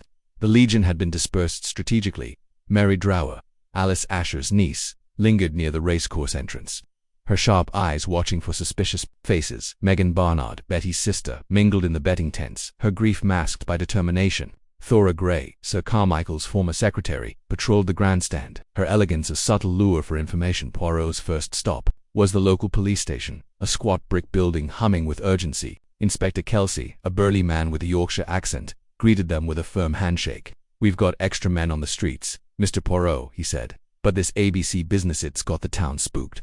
People are seeing killers in every shadow, and rightly so, Poirot replied. But we must not chase shadows, Inspector, we chase facts. Tell me, have you noticed anything unusual? A stranger, perhaps, or an item out of place?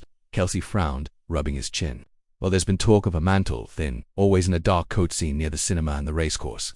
No one knows him, and he's not staying at any local inn. Could be nothing, but it is never nothing, Poirot said, his voice firm. Find this man, Inspector, he may be our key. The day of the 25th dawned grey and heavy, the sky a blanket of clouds that seemed to press down on Doncaster. Poirot, Hastings, and Japp took up positions near the racecourse. Their eyes peeled for the slightest anomaly. The Legion fanned out, each member armed with a description of the mysterious stranger. The racecourse was a sea of movement, hats bobbing, programs rustling, hooves thundering in the distance. Poirot stood near the grandstand, his cane tapping rhythmically as he observed the crowd. His mind, as always, was a machine of precision, cataloguing faces, gestures, and the subtlest of details. It was Megan Barnett who spotted him first. She approached Poirot, her face pale but resolute. I saw him, she whispered, her voice trembling with urgency. The man in the dark coat. He was near the cinema, watching the queue for the evening show. Poirot's eyes narrowed. Take me to him, mademoiselle, quickly. The cinema, a gaudy building with a marquee proclaiming the Scarlet Pimpernel, was packed with patrons. The evening show had just begun, and the queue had thinned, leaving only stragglers outside. Megan pointed to a figure lingering near a side alley, his coat collar turned up against the drizzle. He was tall, his face obscured by a fedora, but his posture was tense, alert. Poirot signaled to Japp, who nodded and moved to flank the man. Stay here, Hastings, Poirot murmured. This requires finesse. Poirot approached the stranger with the casual air of a tourist seeking directions. Pardon, monsieur, he began, his accent deliberately exaggerated. I am lost, you see. Can you direct me to the racecourse? The man turned, his face briefly illuminated by a street lamp. His features were sharp, his eyes darting with suspicion. Racecourse is that way, he said curtly, pointing down the street. His voice carried a faint accent, northern perhaps, but not local. Merci, Poirot said, lingering. You are not from Doncaster. I think a visitor for the races. The man's jaw tightened. Just passing through. He turned to leave, but Japp stepped forward, blocking his path. Hold on, mate, Japp said, his tone deceptively friendly. Mind having a word with us, police business. The man's eyes flicked between Japp and Poirot, calculating for Poirot. A moment, it seemed he might bolt, but Poirot's calm gaze held him in place. There is no need for alarm, Poirot said smoothly. We seek only information. Perhaps you have seen something unusual. The interrogation was brief, but revealing. The man, who gave his name as Thomas Ridley, claimed to be a traveling salesman from Leeds. His story was plausible to plausible, Poirot thought. His hands, though, betrayed him, long fingers, calloused, not from manual labor but from gripping something precise. Perhaps a typewriter. Poirot noted a faint stain of ink on his cuff, a detail that sparked a flicker of recognition in his mind. Merci, Monsieur Ridley, Poirot said, dismissing him. We may speak again. As Ridley vanished into the crowd, Japp muttered, slippery one. That, you think he's our man? Not yet, Poirot said, but he is a piece of the puzzle. We must watch him. The night of the 25th descended with a palpable tension. Poirot had insisted on staking out the cinema, convinced the killer would strike in a place of distraction, where darkness and noise could cloak his actions. The Legion, now a well-oiled machine, took up positions around the theater. Mary Drower watched the ticket booth, her eyes scanning every face. Thora Gray lingered near the refreshment stand, her poise masking her vigilance. Hastings, stationed at the rear exit, grumbled about the cold but stayed sharp. Inside the cinema, the flickering screen cast shadows over the audience. Poirot sat in the back row, his eyes not on the film but on the silhouettes of the patrons. The air was thick with the scent of popcorn and anticipation. Then, midway through the second reel, a muffled cry broke the silence. A woman screamed, and the house lights snapped on, revealing chaos in the stalls. George Earlsfield, a young usher, lay slumped in an aisle, a knife protruding from his chest. Blood pooled beneath him, stark against the worn carpet. On the seat beside him, pristine and mocking, was an A.B.C. railway guide.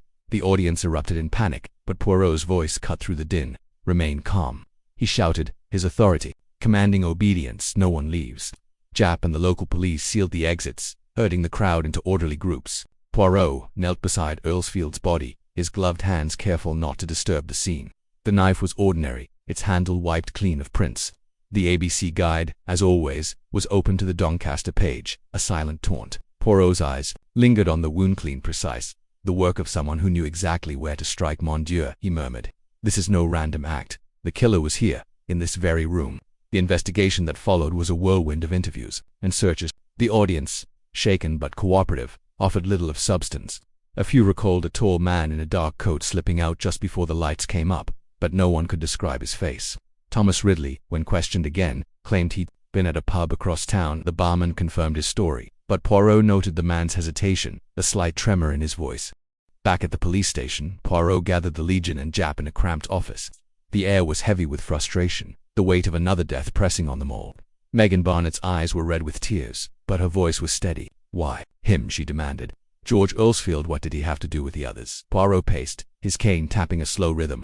"That is the question, mademoiselle. Alice Asher, Betty Barnard, Sir Carmichael Clark, and now George Earlsfield. Different lives, different worlds, yet they are linked by this A.B.C, by the alphabet that guides his hand. We must find the thread that binds them." He turned to Jap. "The letters, Chief Inspector. Have you traced their postmarks?" Jap nodded, producing a file. "All posted from London, but the postmarks are from different districts. Whitechapel, Camden, now Doncaster itself. He's moving, or he's got someone posting them for him." Poirot's eyes gleamed. "Or he wishes us to think so. The postmarks, they are a deception. The killer is meticulous, but he is not infallible. This letter, posted in Doncaster, arrived too soon. The mail service, it is not so swift. He posted it here, before the murder, to ensure we received it in time." Jap's jaw dropped. "You're saying he's local, or he was here days?" "Go precisement," Poirot said. "He is playing a game of chess, not chance. Each move is calculated, each letter a challenge. But in Doncaster he has made a misstep. The postmark, it betrays him." The Legion listened in rapt silence, their grief tempered by Poirot's certainty. Mary Drower spoke up, her voice quiet but firm. "What do we do now, Mr. Poirot? How do we stop him?" Poirot's gaze softened. "We tighten the net, mademoiselle. We watch, we listen, we think. The killer believes he is untouchable, but no man is a phantom. He walks among us, and we shall find him." The chapter drew to a close with Poirot standing alone in the cinemas. Empty foyer, the marquee lights casting long shadows. He held the A.B.C. guide from the crime scene, its pages crisp and unblemished. His fingers traced the letter D for Doncaster, and a faint smile curved his lips. The killer had played his move, but Poirot was no mere opponent. He was a master, and the board was his. In the days that followed, Poirot's mind worked relentlessly. He pored over maps, train schedules, and witness statements, seeking the elusive connection between the victims.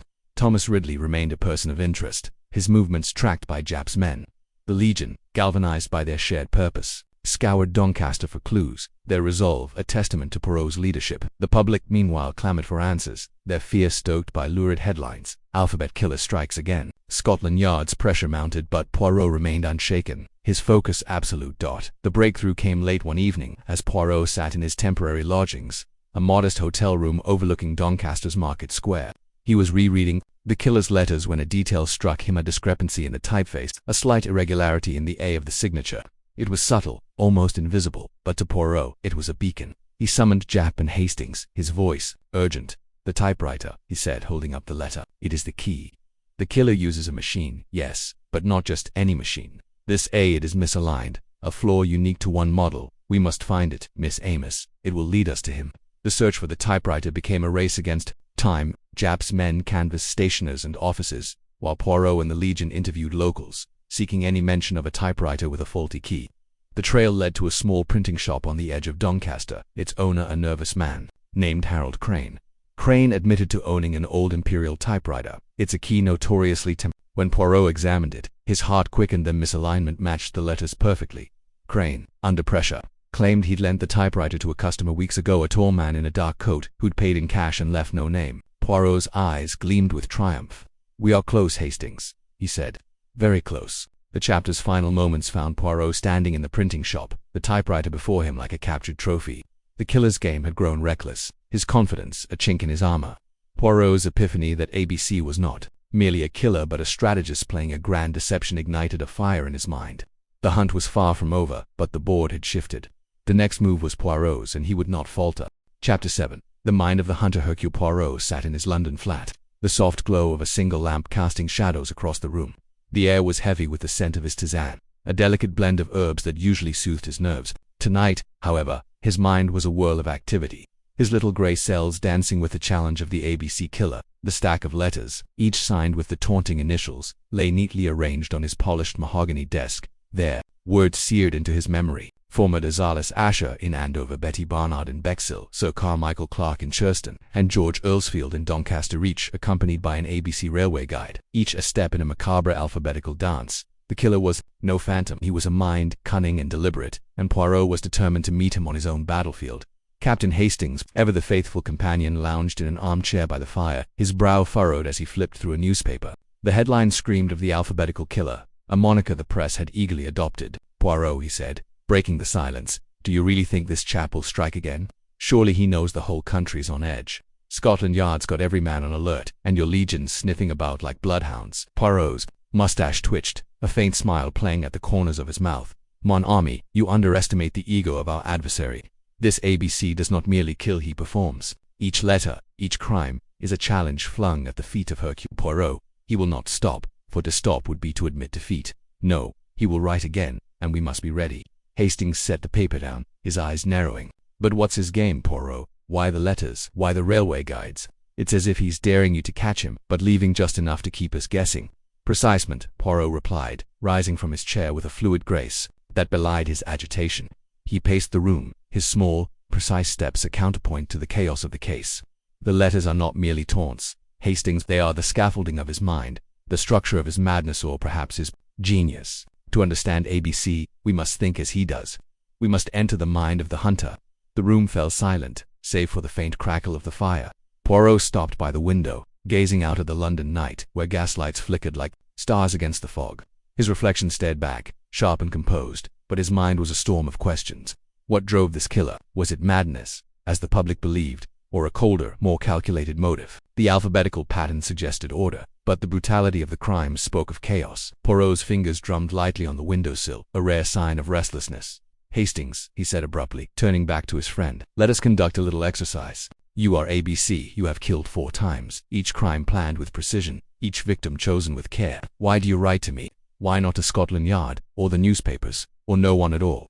Hastings blinked, caught off guard. "Well, I suppose I'd write to you because you're the best.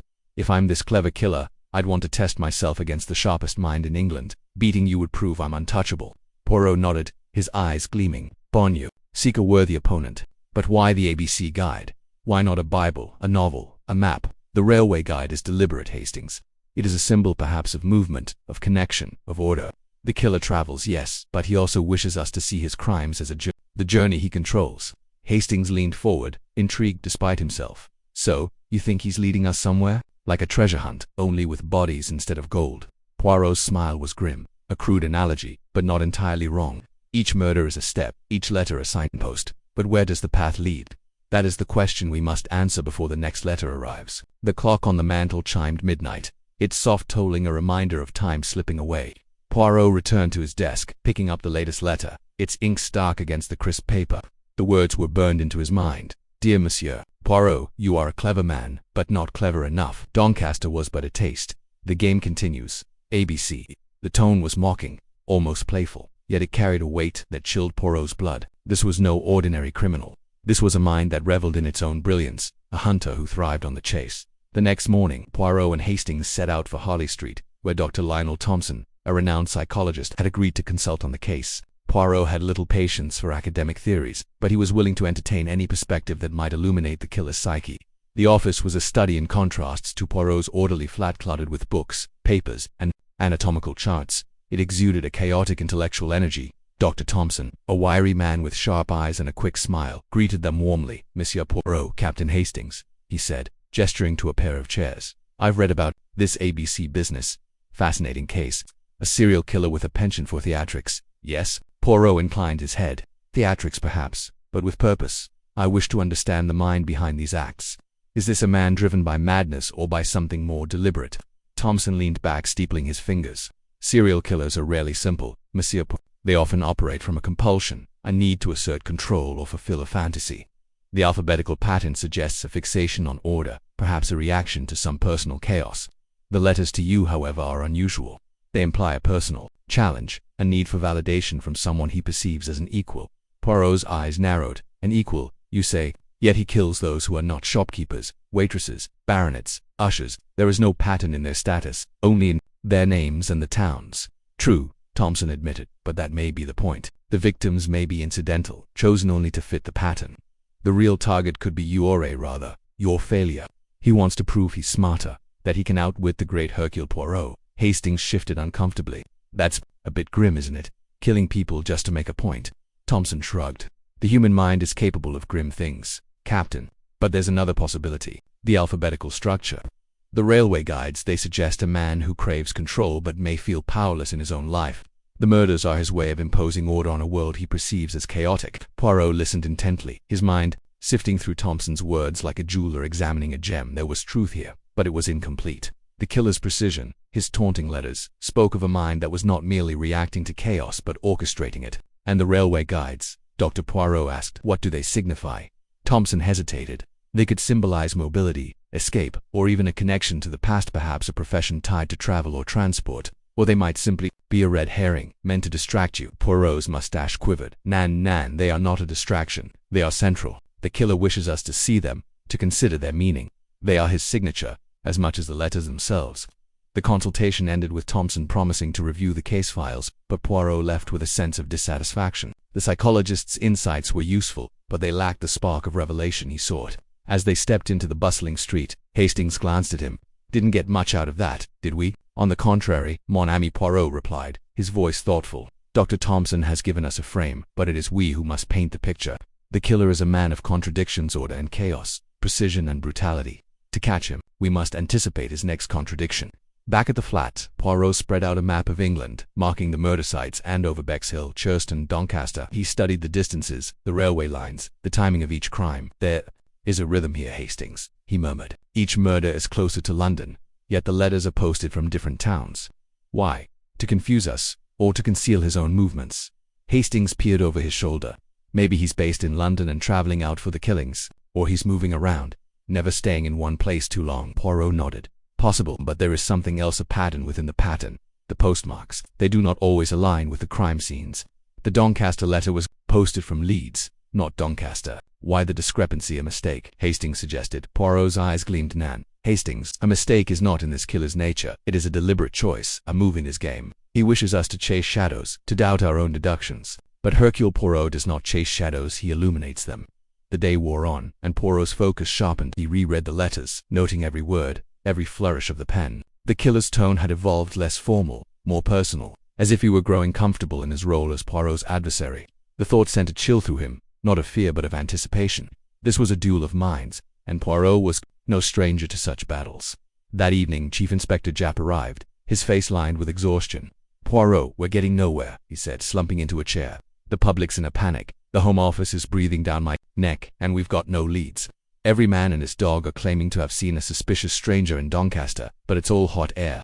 Poirot poured Japp a glass of brandy, his movements deliberate. Patience, my friend. The killer is clever, but he is not invisible. He leaves traces not in the sightings of strangers, but in the logic of his crimes. Tell me, what have you learned of George Earlsfield? Japp sighed. Not much. Decent chap, worked as an usher at the cinema. No enemies, no debts, no secrets we can find. Just in the wrong place at the wrong time, it seems. None, Poirot said sharply. There is no wrong place with this killer. Each victim is chosen, not by chance but by design. We must look deeper into their lives, their connections, however small. Japp raised an eyebrow. You think there's a link between a shopkeeper, a waitress, a baronet, and an usher? That's a stretch, even for you, Poirot smiled faintly. A stretch, perhaps, but not impossible. The killer sees connections where we do not. It is our task to find them before he strikes again. As Japp left, promising to dig into Earlsfield's background, Poirot returned to his desk. The letters stared up at him, their words a silent challenge. He closed his eyes, letting his mind drift, seeking the rhythm of the killer's thoughts.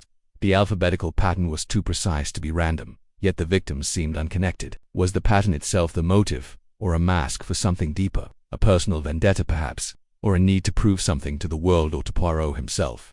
The next morning brought a fresh development. A telegram from the Legion, the group of victims' families Poirot had formed, reported a curious sighting in Churston. A man matching the vague description of the mysterious stranger seen near Betty Barnard's murder had been spotted at a railway station. Purchasing an A.B.C. guide, Poirot's pulse quickened. It was a slim lead, but it was something. He dispatched Hastings to coordinate with the local police, while he remained in London waiting for the inevitable next letter. The letter arrived at noon, delivered with the morning post. Poirot's hands were steady as he opened it, but his heart raced. The message was brief, yet its tone was triumphant. Monsieur Poirot, you chase, but I lead. The next step is mine. Prepare for Exmouth, A.B.C. Exmouth, the fifth letter, the fifth town, the fifth victim. Poirot's mind raced, mapping the town, calculating the killer's movements. Exmouth was closer to London than Doncaster, continuing the pattern of inward progression. But there was something else, a boldness in the letter's brevity, as if the killer were growing impatient, eager to escalate. Hastings, Poirot called, his voice sharp. We must act quickly. The killer is accelerating, and we must be ready. Contact a legion, alert chap. We go to Exmouth. Hastings, returning from his errand, looked startled. Exmouth, but we've only just. There is no time, mon ami, Poirot interrupted, his eyes blazing. The hunter is on the move, and we must be swifter. But we shall not merely follow, we shall anticipate. This A.B.C. believes he controls the game. But I, Hercule Poirot, shall set a trap. The plan was simple, yet daring. Poirot instructed Japp to flood Exmouth with plainclothes officers, focusing on railway stations and public spaces. The Legion was tasked with discreet inquiries, leveraging their personal stakes to uncover any hint of the killer's presence. But Poirot's true strategy lay in psychology. He drafted a letter of his own, to be leaked to the press through a trusted contact at Scotland Yard. It was a calculated taunt, praising the police's progress and hinting at a breakthrough in the Kaiser lie, but one designed to provoke A.B.C. into a mistake. As the day of the 21st approached, Poirot and Hastings arrived in Exmouth, a bustling coastal town where the sea air carried a Thames of salt and suspicion. The police presence was subtle but pervasive, and the Legion's members moved among the townsfolk, their grief channeled into purpose. Poirot, however, remained in the background, observing, listening, his mind a steel trap waiting to snap shut. The night before the expected crime, Poirot gathered his team in a small inn overlooking the harbour. The Legion, Mary Drower, Alice Asher's niece, Donald Fraser, Betty Barnard's fiancée, Lady Clark, Sir Carmichael's widow, and Rose Elsfield, George's sister, sat around a table, their faces etched with determination. Japp stood by the door, his arms crossed, while Hastings hovered nearby, notebook in hand. My friends, Poirot began, his voice steady, we stand at a crossroads. The killer believes he holds the advantage, but we have something he does, not unity, purpose, and the power of reason. Tomorrow, he will strike, or he will not. But we shall be ready, not merely to react, but to act. Mary Drower, her eyes red but resolute, spoke up. What if he slips through again, Monsieur Poirot? He's been one step ahead every time. Poirot's gaze softened. Mademoiselle, he is ahead because we have followed his rules. Tomorrow, we change the game. He expects us to guard the obvious targets, an elderly woman, perhaps, or a young man whose name begins with E, but we shall watch the shadows, the places he does not expect us to look. The meeting ended with a renewed sense of purpose. As the team dispersed, Poirot lingered by the window, staring at the dark sea. The killer was out there planning, plotting, but Poirot felt the tide turning. The trap was set, not in Exmouth streets, but in the killer's own mind. A.B.C. thrived on control, on the belief that he was untouchable. Poirot's letter to the press, with its subtle taunts, would rattle that confidence, force a misstep. The 21st dawned grey and cold, the sky heavy with the promise of rain. Exmouth buzzed with quiet tension, its residents unaware of the net tightening around their town. Poirot moved like a ghost, visiting railway stations, cafes, and boarding houses, his eyes scanning for anything out of place. Hastings and Japp coordinated the police efforts, while the Legion canvassed the town, their personal losses fueling their vigilance. By midday, a report came in. A man had been seen at the station, purchasing an A.B.C. guide and lingering near the ticket office. Poirot's heart quickened, but he cautioned restraint. Observe, but do not approach, he instructed Japp. We must see where he leads us. The man, described as middle-aged with a nondescript face, moved through Exmouth with purpose, stopping at a small shop to buy cigarettes. Poirot, shadowing from a distance, noted the brand player's navy cut, the same faint scent he'd detected at Alice Asher's shop. It was a small clue, but it sparked a connection in his mind. The killer was methodical, but not infallible. He had habits, routines, and those could betray him. As evening fell, the tension reached a peak. The police had identified a potential target, an elderly widow named Ellen Edwards, whose shop matched the profile of Alice Asher's. Officers surrounded her home, disguised as deliverymen and passers-by. Poirot, however, was elsewhere, watching a quiet alley near the harbour where the stranger had been seen earlier. His instincts, honed by years of unraveling human nature, told him the killer would not strike so predictably. The alley was dark, the only sound the distant crash of waves. Poirot stood in the shadows, his small frame cloaked in a heavy coat, his eyes fixed on a boarded-up warehouse. Something about the place, the isolation, the proximity to the railway felt right. He waited, his breath steady, his mind as steel. Trapped. At 9:17 p.m., a figure emerged from the fog, tall, unremarkable, carrying a small parcel. Poirot's pulse quickened, but he remained still, watching as the man paused, glancing around. The parcel, Poirot noted, was the size of an A.B.C. guide. The man moved toward the warehouse, slipping inside through a loose board. Poirot signaled to a nearby officer, a young constable who had been trailing him. Together, they approached the warehouse, silent as shadows. Inside, the air was musty, the faint glow of a lantern revealing the man hunched over a table, scribbling on a piece of paper. Poirot's heart leapt. This was no ordinary note. It was another letter, addressed to him. Stop! Poirot's voice rang out, sharp and commanding. The man froze, his hand hovering over the paper. For a moment, their eyes met, and Poirot saw not madness, but calculation. A mind caught off guard, but not yet defeated. The constable lunged, but the man was quick, darting toward a back exit. Poirot, with surprising agility, blocked his path, his cane raised like a sword. "Monsieur A.B.C," he said, his voice calm but unyielding, "the game is over." The man hesitated, then dropped the parcel, revealing an ABC guide and a knife, its blade glinting in the lantern light. The constable tackled him, and within moments he was in cuffs, his face a mask of defiance. Poirot picked up the letter, reading its unfinished words. "Monsieur Poirot, you are too late. Exmouth is mine." But Exmouth was not his. The trap had worked, not because of force, but because Poirot had anticipated the killer's need to taunt, to gloat. The press leak had pushed him to act recklessly, to write the letter before the crime, and Poirot had been there to intercept. As the man was led away, Japp arrived, his face a mix of disbelief and relief. "Blimey, Poirot, you've done it. Is he our man?" Poirot nodded, his expression somber. "He is a B.C., but the story is not complete. We must learn why, Japp. Why these victims? Why this pattern? The mind of the hunter is caught, but its secrets remain." The chapter closed with Poirot standing in the warehouse, the ABC guide in his hand, its pages a silent testament to the killer's obsession. The trap had sprung, but the mystery was far from unraveled. The Legion, the police, and the nation awaited answers, and Poirot knew his work was not yet done. The hunter had been hunted, but the game, he sensed, had one final move. Chapter 8. The Legion's Resolve. The fog hung low over London, a grey shroud that seemed to mirror the unease gripping the city. Hercule Poirot sat at the head of a long mahogany table in a discreet meeting room tucked away in a quiet corner of Bloomsbury. The room, with its heavy drapes and flickering gas lamps, felt like a sanctuary from the chaos outside, where newspapers screamed of the ABC killer and the public whispered in fear. Around the table sat the members of Poirot's newly formed Legion, a group of grieving yet resolute individuals tied to the victims of the Alphabetical murders. Each face bore the weight of loss, but also a spark of determination, kindled by Poirot's unyielding resolve to unmask the killer. Hastings, ever the faithful chronicler, sat to Poirot's right, his notebook open, pen poised to capture every word. To his left was Chief Inspector Japp, his jaw set, his usual bluff demeanor tempered by the gravity of the case. The others: Mary Drower, niece of Alice Asher; Megan Barnard, sister of Betty Barnard; Donald Fraser, Betty's bereaved fiancé; and Thora Gray, secretary to the late Sir Carmichael Clarke, formed a circle of shared purpose. The air was thick with anticipation, as if the very walls held their breath for what Poirot might unveil. "Mise Amos," Poirot began, his voice soft yet commanding. "We are gathered here not as victims, but as warriors in a battle of the mind. This ABC, he taunts us, he plays his game of letters and death, but we shall outwit him. Together, we form a legion of force, united by loss, yet strengthened by purpose." Mary Drower, a slight woman with sharp eyes, leaned forward. "Mr. Poirot, I've been thinking about Aunt Alice's shop.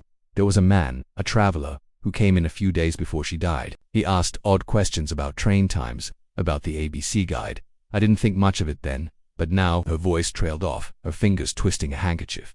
Poirot's eyes gleamed. "Bon, this is precisely the sort of detail we need, Mademoiselle Drower. Describe this man, if you please." Mary hesitated, her brow furrowing. "He was tall, thin, with a hat pulled low. His voice was ordinary, but he had a way of looking at you, like he was sizing you up. I can't place him, but he wasn't local." Poirot nodded, his fingers steepled. "And you, Mademoiselle Barnard, what have you uncovered in Bexhill?" Megan Barnard, her face pale but resolute, spoke up. "Betty was always chatting with strangers. She was friendly, too friendly. Maybe a fisherman mentioned seeing her with a man on the beach the day before she died. He wore a dark coat, and his hat was tilted, like he didn't want to be seen. I asked around, but no one knew him." Donald Fraser, sitting beside Megan, clenched his fists. "If I'd been there, I'd have stopped her. She shouldn't have been out there alone." His voice cracked, and Megan placed a hand on his arm, her own grief mirroring his. Poirot's gaze softened, but his tone remained firm. "Monsieur Fraser, your anger is just, but it must fuel our purpose, not cloud it. And you, Mademoiselle Gray, what of Sir Carmichael's world?" Thora Gray, elegant and composed despite her sorrow, straightened in her chair. "Sir Carmichael was a private man, but he'd been uneasy in the weeks before his death. He mentioned a letter, not the ABC one, but something else, something he dismissed as nonsense. I found a scrap of it in his study after it happened. It mentioned debts repaid. I didn't understand it, but it felt wrong." Poirot's moustache twitched, a sign Hastings recognized as a spark of insight. "A letter, you say? This is most interesting. We must consider all such fragments, for they may form the mosaic of truth. Chief Inspector, what of Scotland Yard's effort? Jap cleared his throat, his fingers drumming on the table. We've got men combing every town from Andover to Doncaster. The killer's letters are postmarked from London, but the postmarks don't match the dates he claims to send them. It's like he's playing with us, posting them late or from different boxes. We've also got a lead on a man seen near the Doncaster cinema. Tall chap, dark coat, hat low, just like Mary and Megan described. Poirot's eyes narrowed, a pattern within the pattern. This man, he is careful, yet he leaves traces. He wishes to be seen, yet not known. We must find the thread that ties these sightings together. The meeting stretched into the evening, each member of the Legion sharing scraps of memory, half-forgotten details that Poirot wove into a tapestry of clues. Hastings scribbled furiously, capturing Mary's description of the traveler's peculiar questions, Megan's account of the fisherman's tale, Thora's discovery of the cryptic letter, and Jap's report of a suspicious figure haunting the crime scenes. The room buzzed with a strange energy, a blend of grief, fear, and hope, all channeled through Poirot's relentless logic. As the clock struck 9, a knock at the door broke the rhythm of the discussion. A young constable entered, his face flushed with urgency. Mr. Poirot, Inspector Jap, there's been an incident in Exeter. A woman, Ellen Farley, was attacked in her home last night. She survived, thank God, but there was an A.B.C. guide left on her doorstep. The attacker fled when a neighbor intervened. The room erupted in murmurs. Poirot raised a hand, silencing them. Ellen Farley, you say? And the town Exeter. This fits the pattern, yet it breaks it. The killer has failed. This is a crack in his armor. Ms. Amos, we must go to Exeter at once. The Legion dispersed with a renewed sense of purpose, each member tasked with pursuing their leads. Mary to revisit Andover's shopkeepers, Megan to question Bexhill's fishermen, Thora to search Sir Carmichael's papers, and Jap to coordinate with Exeter's police. Poirot, Hastings, and Jap caught the late train to Exeter, the carriage rattling through the night as Poirot's mind churned in Exeter. The morning light revealed a town on edge. Ellen Farley, a middle-aged seamstress, sat in her modest parlor, her hands trembling as she recounted the attack. He came in through the back door, quiet as a shadow. I only saw his outline, tall, thin, with a hat. He had a scarf over his face, but his eyes, they were cold. I screamed and Mr. Thompson next door came running. The man bolted, dropped that railway guide as he went. Poirot examined the A.B.C. guide, its pages pristine, its placement deliberate. This is no accident, he murmured. He leaves it as a signature, yet this time he has failed. Why Exeter? Why Ellen? We must dig deeper.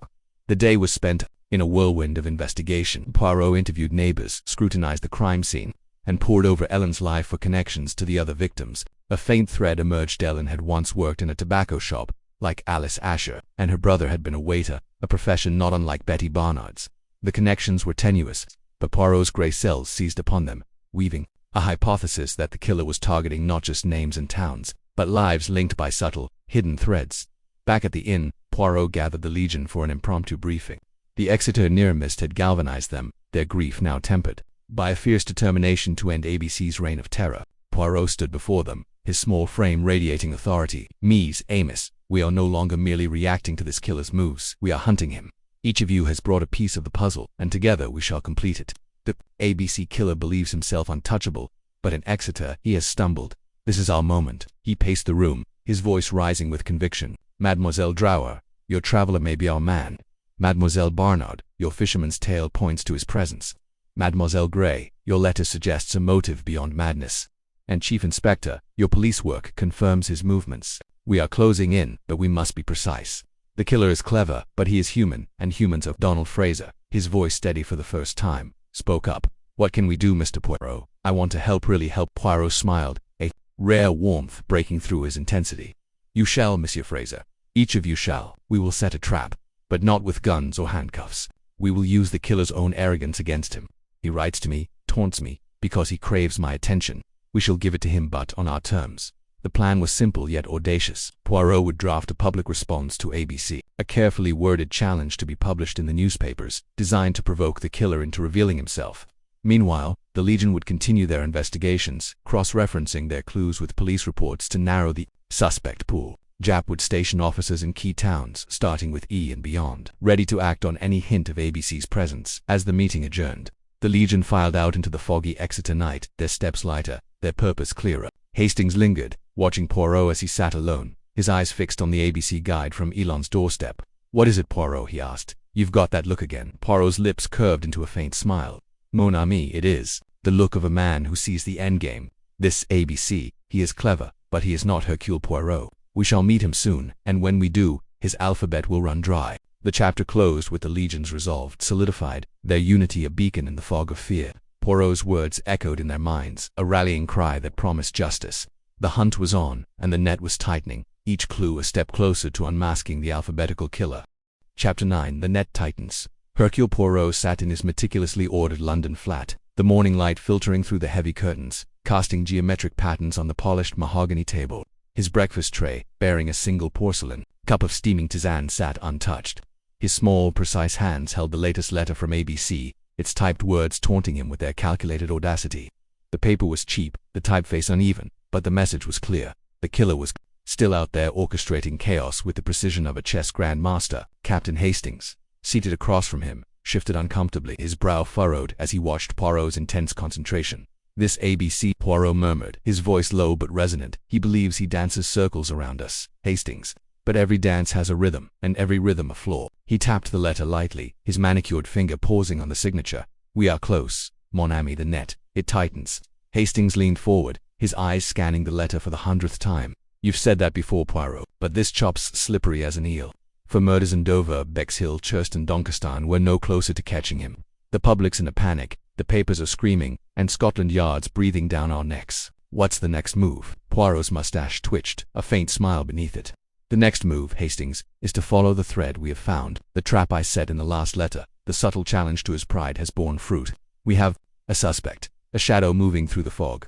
And now, we pursue. The thread Poirot spoke of had emerged from the Exeter Neurmis, where a potential victim, Emily Arundel, had narrowly escaped death. A tripwire in her garden, meant to send her tumbling down a steep incline, had failed when a neighbor's dog triggered it instead. The incident had galvanized the Legion, the group of victims' families Poirot had formed, and it had given them their first tangible lead. A witness who had seen a man lingering near Emily's cottage, a man whose description matched a figure spotted in Doncaster days before George Earlsfield's murder. Poirot rose, his movements deliberate, and retrieved a small notebook from his desk. He flipped it open, revealing pages filled with his neat, slanting handwriting, maps of connections, timelines, and cryptic notes only his gray cells could fully decipher. This man, he said, is no phantom. He is flesh and blood. And he has made a mistake. The witness in Exeter described a man with a limp, a man who carried a satchel, the same satchel, perhaps, seen by the cinema usher in Doncaster before Earlsfield's death. We must find him, and we must find him in London. Hastings frowned. London. That's a needle in a haystack, Poirot. Millions of people. Thousands of streets. How do you propose we start? Poirot's eyes gleamed. We start, mon ami, where the shadows gather. The killer's pattern alphabetical methodical masks a deeper truth. His crimes are not random, they are personal. The victims, the towns, the railway guides, they are pieces of a puzzle that points to a vendetta. And vendettas, Hastings, leave traces in the places where men hide their secrets. By noon, Poirot and Hastings were in a hansom cab rattling through London's East End, the air thick with coal smoke and the clamor of street vendors. Chief Inspector Japp, his face lined with exhaustion, met them outside a dingy pub called the Black Anchor. The establishment squatted in a narrow alley off Whitechapel, its windows grimed with soot, its sign creaking in the damp breeze. Japp's overcoat was rumpled, his hat slightly askew, but his eyes were sharp. Got your message, Poirot, Japp said, lighting a cigarette. This place is a known haunt for low-type thieves, gamblers, and worse. Your witness from Exeter mentioned a man with a limp who was seen here last week, boasting about a big job in Doncaster. Could be our man, could be nothing, but it's the best lead we've got. Poirot nodded, his gaze sweeping the alley. The best leads, Japp, are often the quietest. Let us enter this den of shadows and see what it reveals. Inside, the Black Anchor was a haze of tobacco smoke and sour ale. The patrons, dock workers, petty criminals, and men with faces like closed books glanced warily at the newcomers. Poirot, in his immaculate suit and polished shoes, looked as out of place as a peacock in a coal mine, but his confidence was unshakable.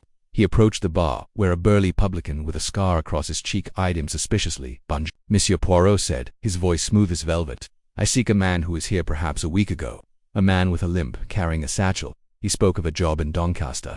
You know of him, perhaps. The publican's eyes narrowed, but before he could respond, a wiry man in a flat cap slid off a stool and made for the door. Japp's instincts kicked in, and he was after him in a flash, with Hastings close behind. Poirot remained at the bar, his expression serene but his mind racing. The publican, sensing no immediate threat, leaned forward. Don't know no limping man, he growled. But there's been talk. Fella called Stokes, likes to brag when he's in his cups. Said something about Doncaster. Sure, but he ain't been here in days. Try that Doc Stokes works as a loader when he's sober. Poirot tipped his hat. Merci, monsieur, you have been most helpful. Outside, Japp and Hastings returned, red-faced but empty-handed. The wiry man had vanished into the labyrinth of alleys. Slippery devil, Japp muttered, probably just a thief spooked by coppers. What did you get from the barman? A name, Poirot said. Stokes, a man who works the docks and speaks of Doncaster. We go there now. The London docks were a chaos of cranes, barrels, and shouting men. The Thames, a sluggish ribbon of grey beneath the overcast sky. Poirot, Japp, and Hastings moved through the crowds, their eyes scanning for a man with a limp. The air smelled of tar and fish, and the din of loading and unloading made conversation difficult. Poirot, undeterred, approached a grizzled foreman overseeing a crew unloading crates from a steamer. Monsieur, Poirot said, raising his voice above the clamor. We seek a man named Stokes. He has a limp, carries a satchel. He works here. The foreman spat into the dirt. Stokes, I know him. Shifty sort, always muttering to himself. Got a bad leg from a crate falling on him last year. He's off today, lives in a boarding house on Cable Street. Number 17. I reckon. Poirot's eyes brightened. You are a font of knowledge, monsieur. We shall visit this Cable Street at once. The boarding house on Cable Street was a crumbling relic, its paint peeling like old skin. The landlady, a sour-faced woman with a voice like gravel, confirmed that Thomas Stokes rented a room on the 3rd floor. He's out, she said, but you can wait. Don't touch nothing. Mind. The room was sparse. Sagging bed, a rickety table, a single chair, but Poirot's keen eyes missed nothing. In the corner, half hidden under a pile of newspapers, was a satchel. Inside were typed pages, a map of England with towns circled: Andover, Bexhill, Churston, Doncaster, and a worn A.B.C. railway guide. Hastings gasped. Good Lord, Poirot, this is it. We've found him. Poirot held up a hand. Not so fast, Hastings. This is evidence, yes, but it is too neat, too convenient. The killer who writes such letters does not leave his tools so easily found. We are being led, perhaps. Japp, rifling through the papers, found a photograph tucked inside the satchel, a grainy image of a young woman who bore a striking resemblance to Betty Barnett, the Bexhill victim. What's this then? He asked, holding it up. Expression darkened. A connection, Japp. The victims are not random. This photograph, the towns, the railway guides, they point to a personal vendetta. Stokes may be our man, or he may be a pawn. We must find him. The search for Stokes led them back to the East End, where a tip from a dock worker sent them to a gambling den tucked behind a butcher's shop. The air inside was thick with cigar smoke, the tables crowded with men playing cards and dice. Stokes, they were told, was a regular, but he hadn't been seen since the previous night. Poirot, undaunted, struck up a conversation with a nervous young man at the bar, his questions subtle but relentless. You know this Stokes, perhaps? Poirot asked, his tone conversational. A man with a limp, fond of talking about his travels. The young man, sweating under Poirot's gaze, nodded. Yeah, I know him. Tom Stokes, always going on about some big score, some plan to get rich. Said he was working for someone important. Didn't say who, but he was scared. I could tell. Last I saw him he was headed to the old warehouse on Miller's Court. Said he had a meeting. Poirot thanked the man and led Japp and Hastings to Miller's Court, a derelict corner of Whitechapel where abandoned warehouses loomed like ghosts. The warehouse in question was a cavernous ruin, its windows shattered, its floor littered with debris. As they entered, the faint sound of footsteps echoed from the shadows. Careful, gentlemen, Poirot whispered, his voice barely audible. We are not alone. They moved cautiously, Japp's hand on his revolver, Hastings clutching a flashlight. In the far corner they found Stokes, a thin, wiry man with a pronounced limp, his face pale and drawn. He froze at the sight of them, his satchel clutched to his chest. Thomas Stokes, Japp barked, you're coming with us. We've got questions about Andover. Stokes bolted, scrambling toward a side door. Japp and Hastings gave chase, but Poirot remained still, his eyes scanning the shadows. A faint glint caught his attention, a discarded cigarette butt, still smoldering. He knelt to examine it, his mind racing. This is not Stokes' cigarette, he murmured. Someone else was here. Japp and Hastings returned, dragging a struggling Stokes between them. Got him, Japp said, panting. Let's get him to the station. But Poirot shook his head. Not yet, Japp. This man is a piece of the puzzle, but not the whole. He is afraid, but not of us. He is running from someone else. At Scotland Yard, Stokes sat in an interrogation room, his hands trembling as he lit a cigarette. Poirot sat across from him, his gaze piercing but calm. Monsieur Stokes, he said, you are in great danger, but not from us. Tell me about the man you work for, the man who writes the letters signed A.B.C. Stokes' eyes darted to the door, then back to Poirot. I don't know his name, he whispered. He found me at the docks, months ago. Said he had a job, big money. All I had to do was deliver letters, follow his instructions. He gave me the satchel, the railway guides, everything. Said if I talked, I'd end up like the others. Poirot leaned forward. And the photograph? The woman who looks like Betty Barnard. Stokes swallowed hard. That was his sister, he said. Betty was his sister. He hated her, hated all of them, said they ruined his life, took everything from him. I didn't ask questions, I just did what he told me. Jap slammed a fist on the table. Who? Stokes, give us a name. I don't know, Stokes cried. He always wore a scarf over his face, met me in dark places. But he was posh, like educated, not like me. Poirot's mind whirred. The sister, the vendetta, the meticulous planning, it was all falling into place. He stood, his voice steady. We are close, Ms. Amos. Stokes is the pawn, but the king is still out there. We must return to the Legion, to the victims' families. The answer lies with them. Back at Poirot's flat, the Legion gathered Mary Drower, niece of Alice Asher, Megan Barnard, sister of Betty, Donald Fraser, Betty's fiancé and Grey assistant to Sir Carmichael Clark. Their faces were etched with grief and determination, but Poirot's presence steadied them. He paced before the group, his voice rising and falling like a conductor's baton. The killer, he said, is no madman striking at random. He is a man with a purpose, a man who believes he has been wronged. The photograph found in Stokes' satchel, a woman who resembles Betty Barnard, points to a family, a history. Each victim, I believe, is connected not just by the alphabet, but by a shared past. Tell me, Ms. Amos, of your enemies, your rivals, those who might hold a grudge. Mary Drower spoke first, her voice trembling. My Aunt Alice. She had a falling out with her brother years ago. He was a clerk, worked for a big company. Said she cheated him out of an inheritance. I never met him, but she called him Alexander. Bonaparte cussed. Megan Barnard gasped. Alexander. I knew an Alexander once, a quiet man, worked with my father's firm. He was let go after a scandal, something about forged accounts. Betty mentioned him once, said he gave her the creeps. Thora Grey nodded slowly. Sir Carmichael mentioned an Alexander Cust, a former employee who threatened him after a business deal went sour. Could it be the same man? Poirot's eyes gleamed.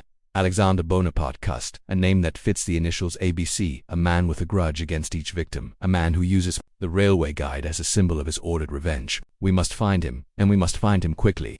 The hunt for Alexander Bonaparte Cust consumed the next 48 hours. Jap's men scoured London, tracking down every lead. Cust, they learned, was a traveling salesman, a man of unremarkable appearance but with a history of instability.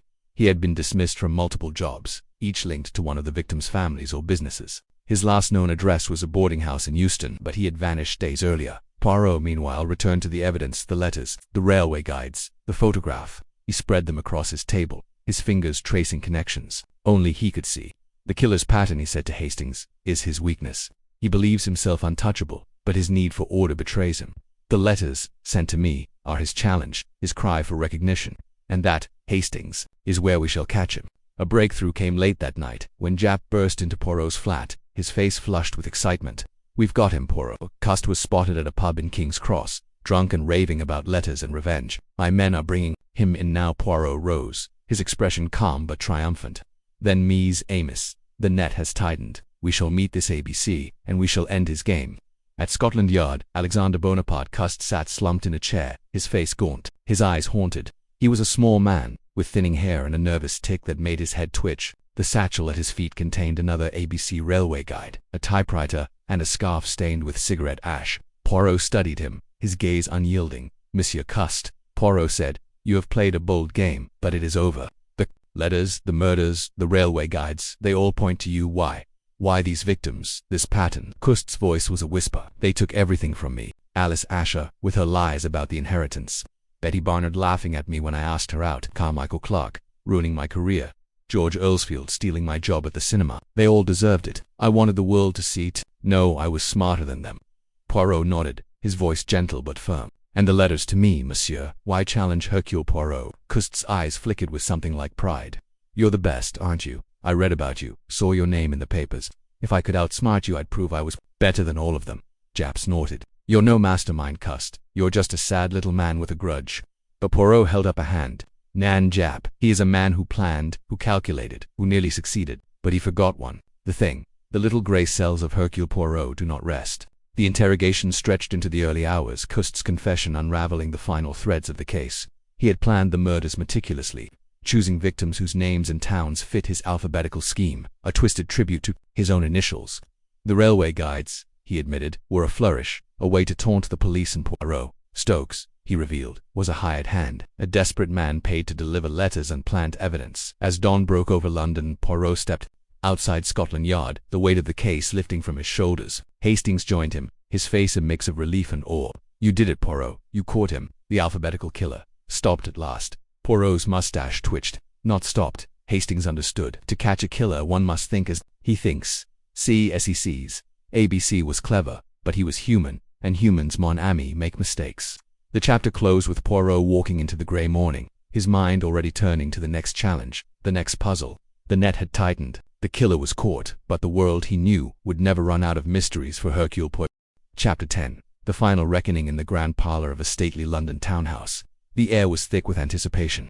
The room, adorned with heavy velvet drapes and polished mahogany, seemed to hold its breath as Hercule Poirot stood at its centre, his diminutive figure commanding the space. His moustache, impeccably waxed, gleamed under the chandelier's soft glow, and his eyes, sharp as ever, surveyed the gathered assembly. The Legion families and friends of the victim sat in tense silence, their faces a mosaic of grief, hope, and determination. Chief Inspector Japp, his usual gruff demeanour softened by the gravity of the moment, stood near the door, flanked by 2 constables. The suspects, a carefully curated group, shifted uneasily in their seats, their eyes darting between Poirot and the ornate clock ticking relentlessly on the mantelpiece. Poirot cleared his throat, a small, deliberate sound that cut through the room's tension like a blade. "Ms. Amos," he began, his voice steady and resonant. "We have journeyed through a labyrinth of crime, guided only by the faint light of reason. Tonight, that light shall burn brightly, and the truth shall be revealed."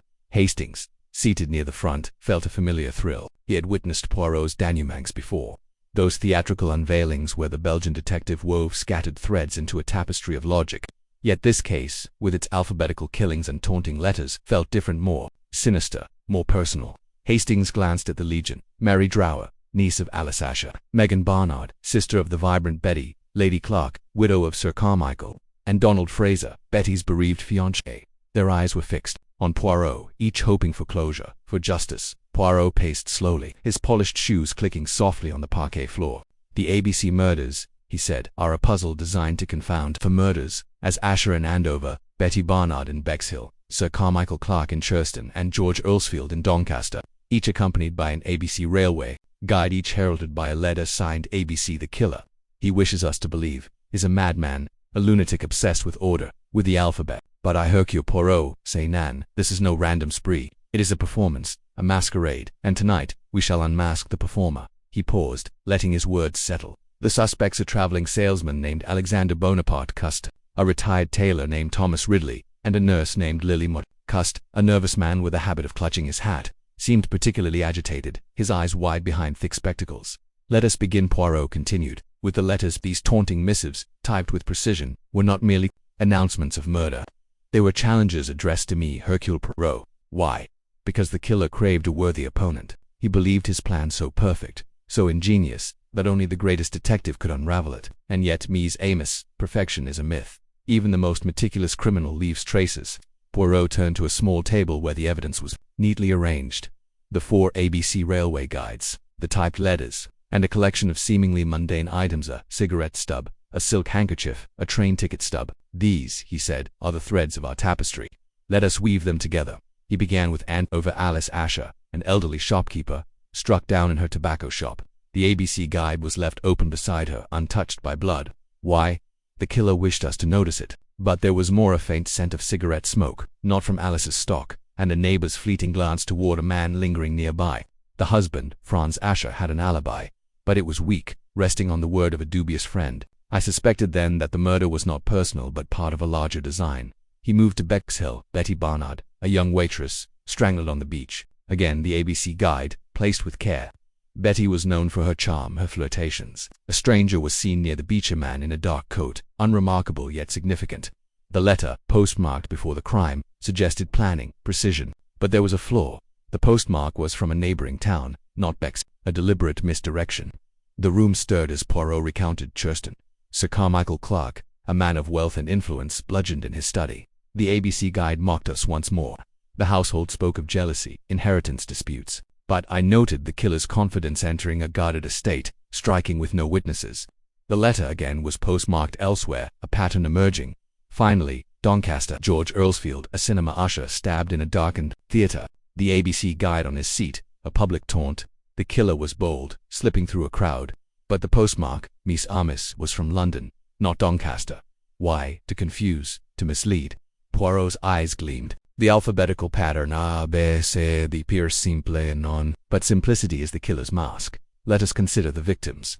Alice Asher, a shopkeeper; Betty Barnard, a waitress; Sir Carmichael Clark, a baronet; George Earlsfield, usher. No connection, you say.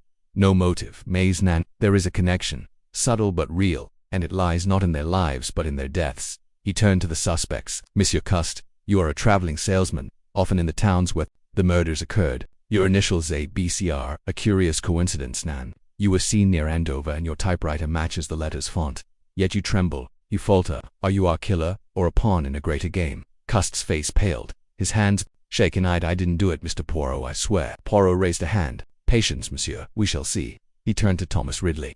Monsieur Ridley, a tailor with a grudge against Sir Carmichael, who once dismissed you. You were in Churston that night, were you not? And you, Mademoiselle Marbury, a nurse, who tended to Alice Asher's neighbor. You knew her routine, her vulnerabilities. Both Ridley and Marbury protested, their voices overlapping in a cacophony of denial. Poirot silenced them with a look. The truth, he said, lies in the pattern's purpose. The alphabetical killings were not random. They were a smokescreen, a diversion to hide a single, deliberate murder. One of these deaths was the true target, and the other's tragedies but mere camouflage. The Legion gasped. Mary Drower clutched her handkerchief, her eyes wide. You mean one of them was the real victim? Precisely. Poirot said. Let us examine Sir Carmichael Clark, a wealthy man with enemies, family rivals, those who coveted his fortune. His death in Churston was the most audacious, the most personal. The killer entered his home, struck with precision. Why? Because Sir Carmichael was the true target. The others, Alice, Betty, George, were chosen to create the illusion of a serial killer, to bury the motive in chaos.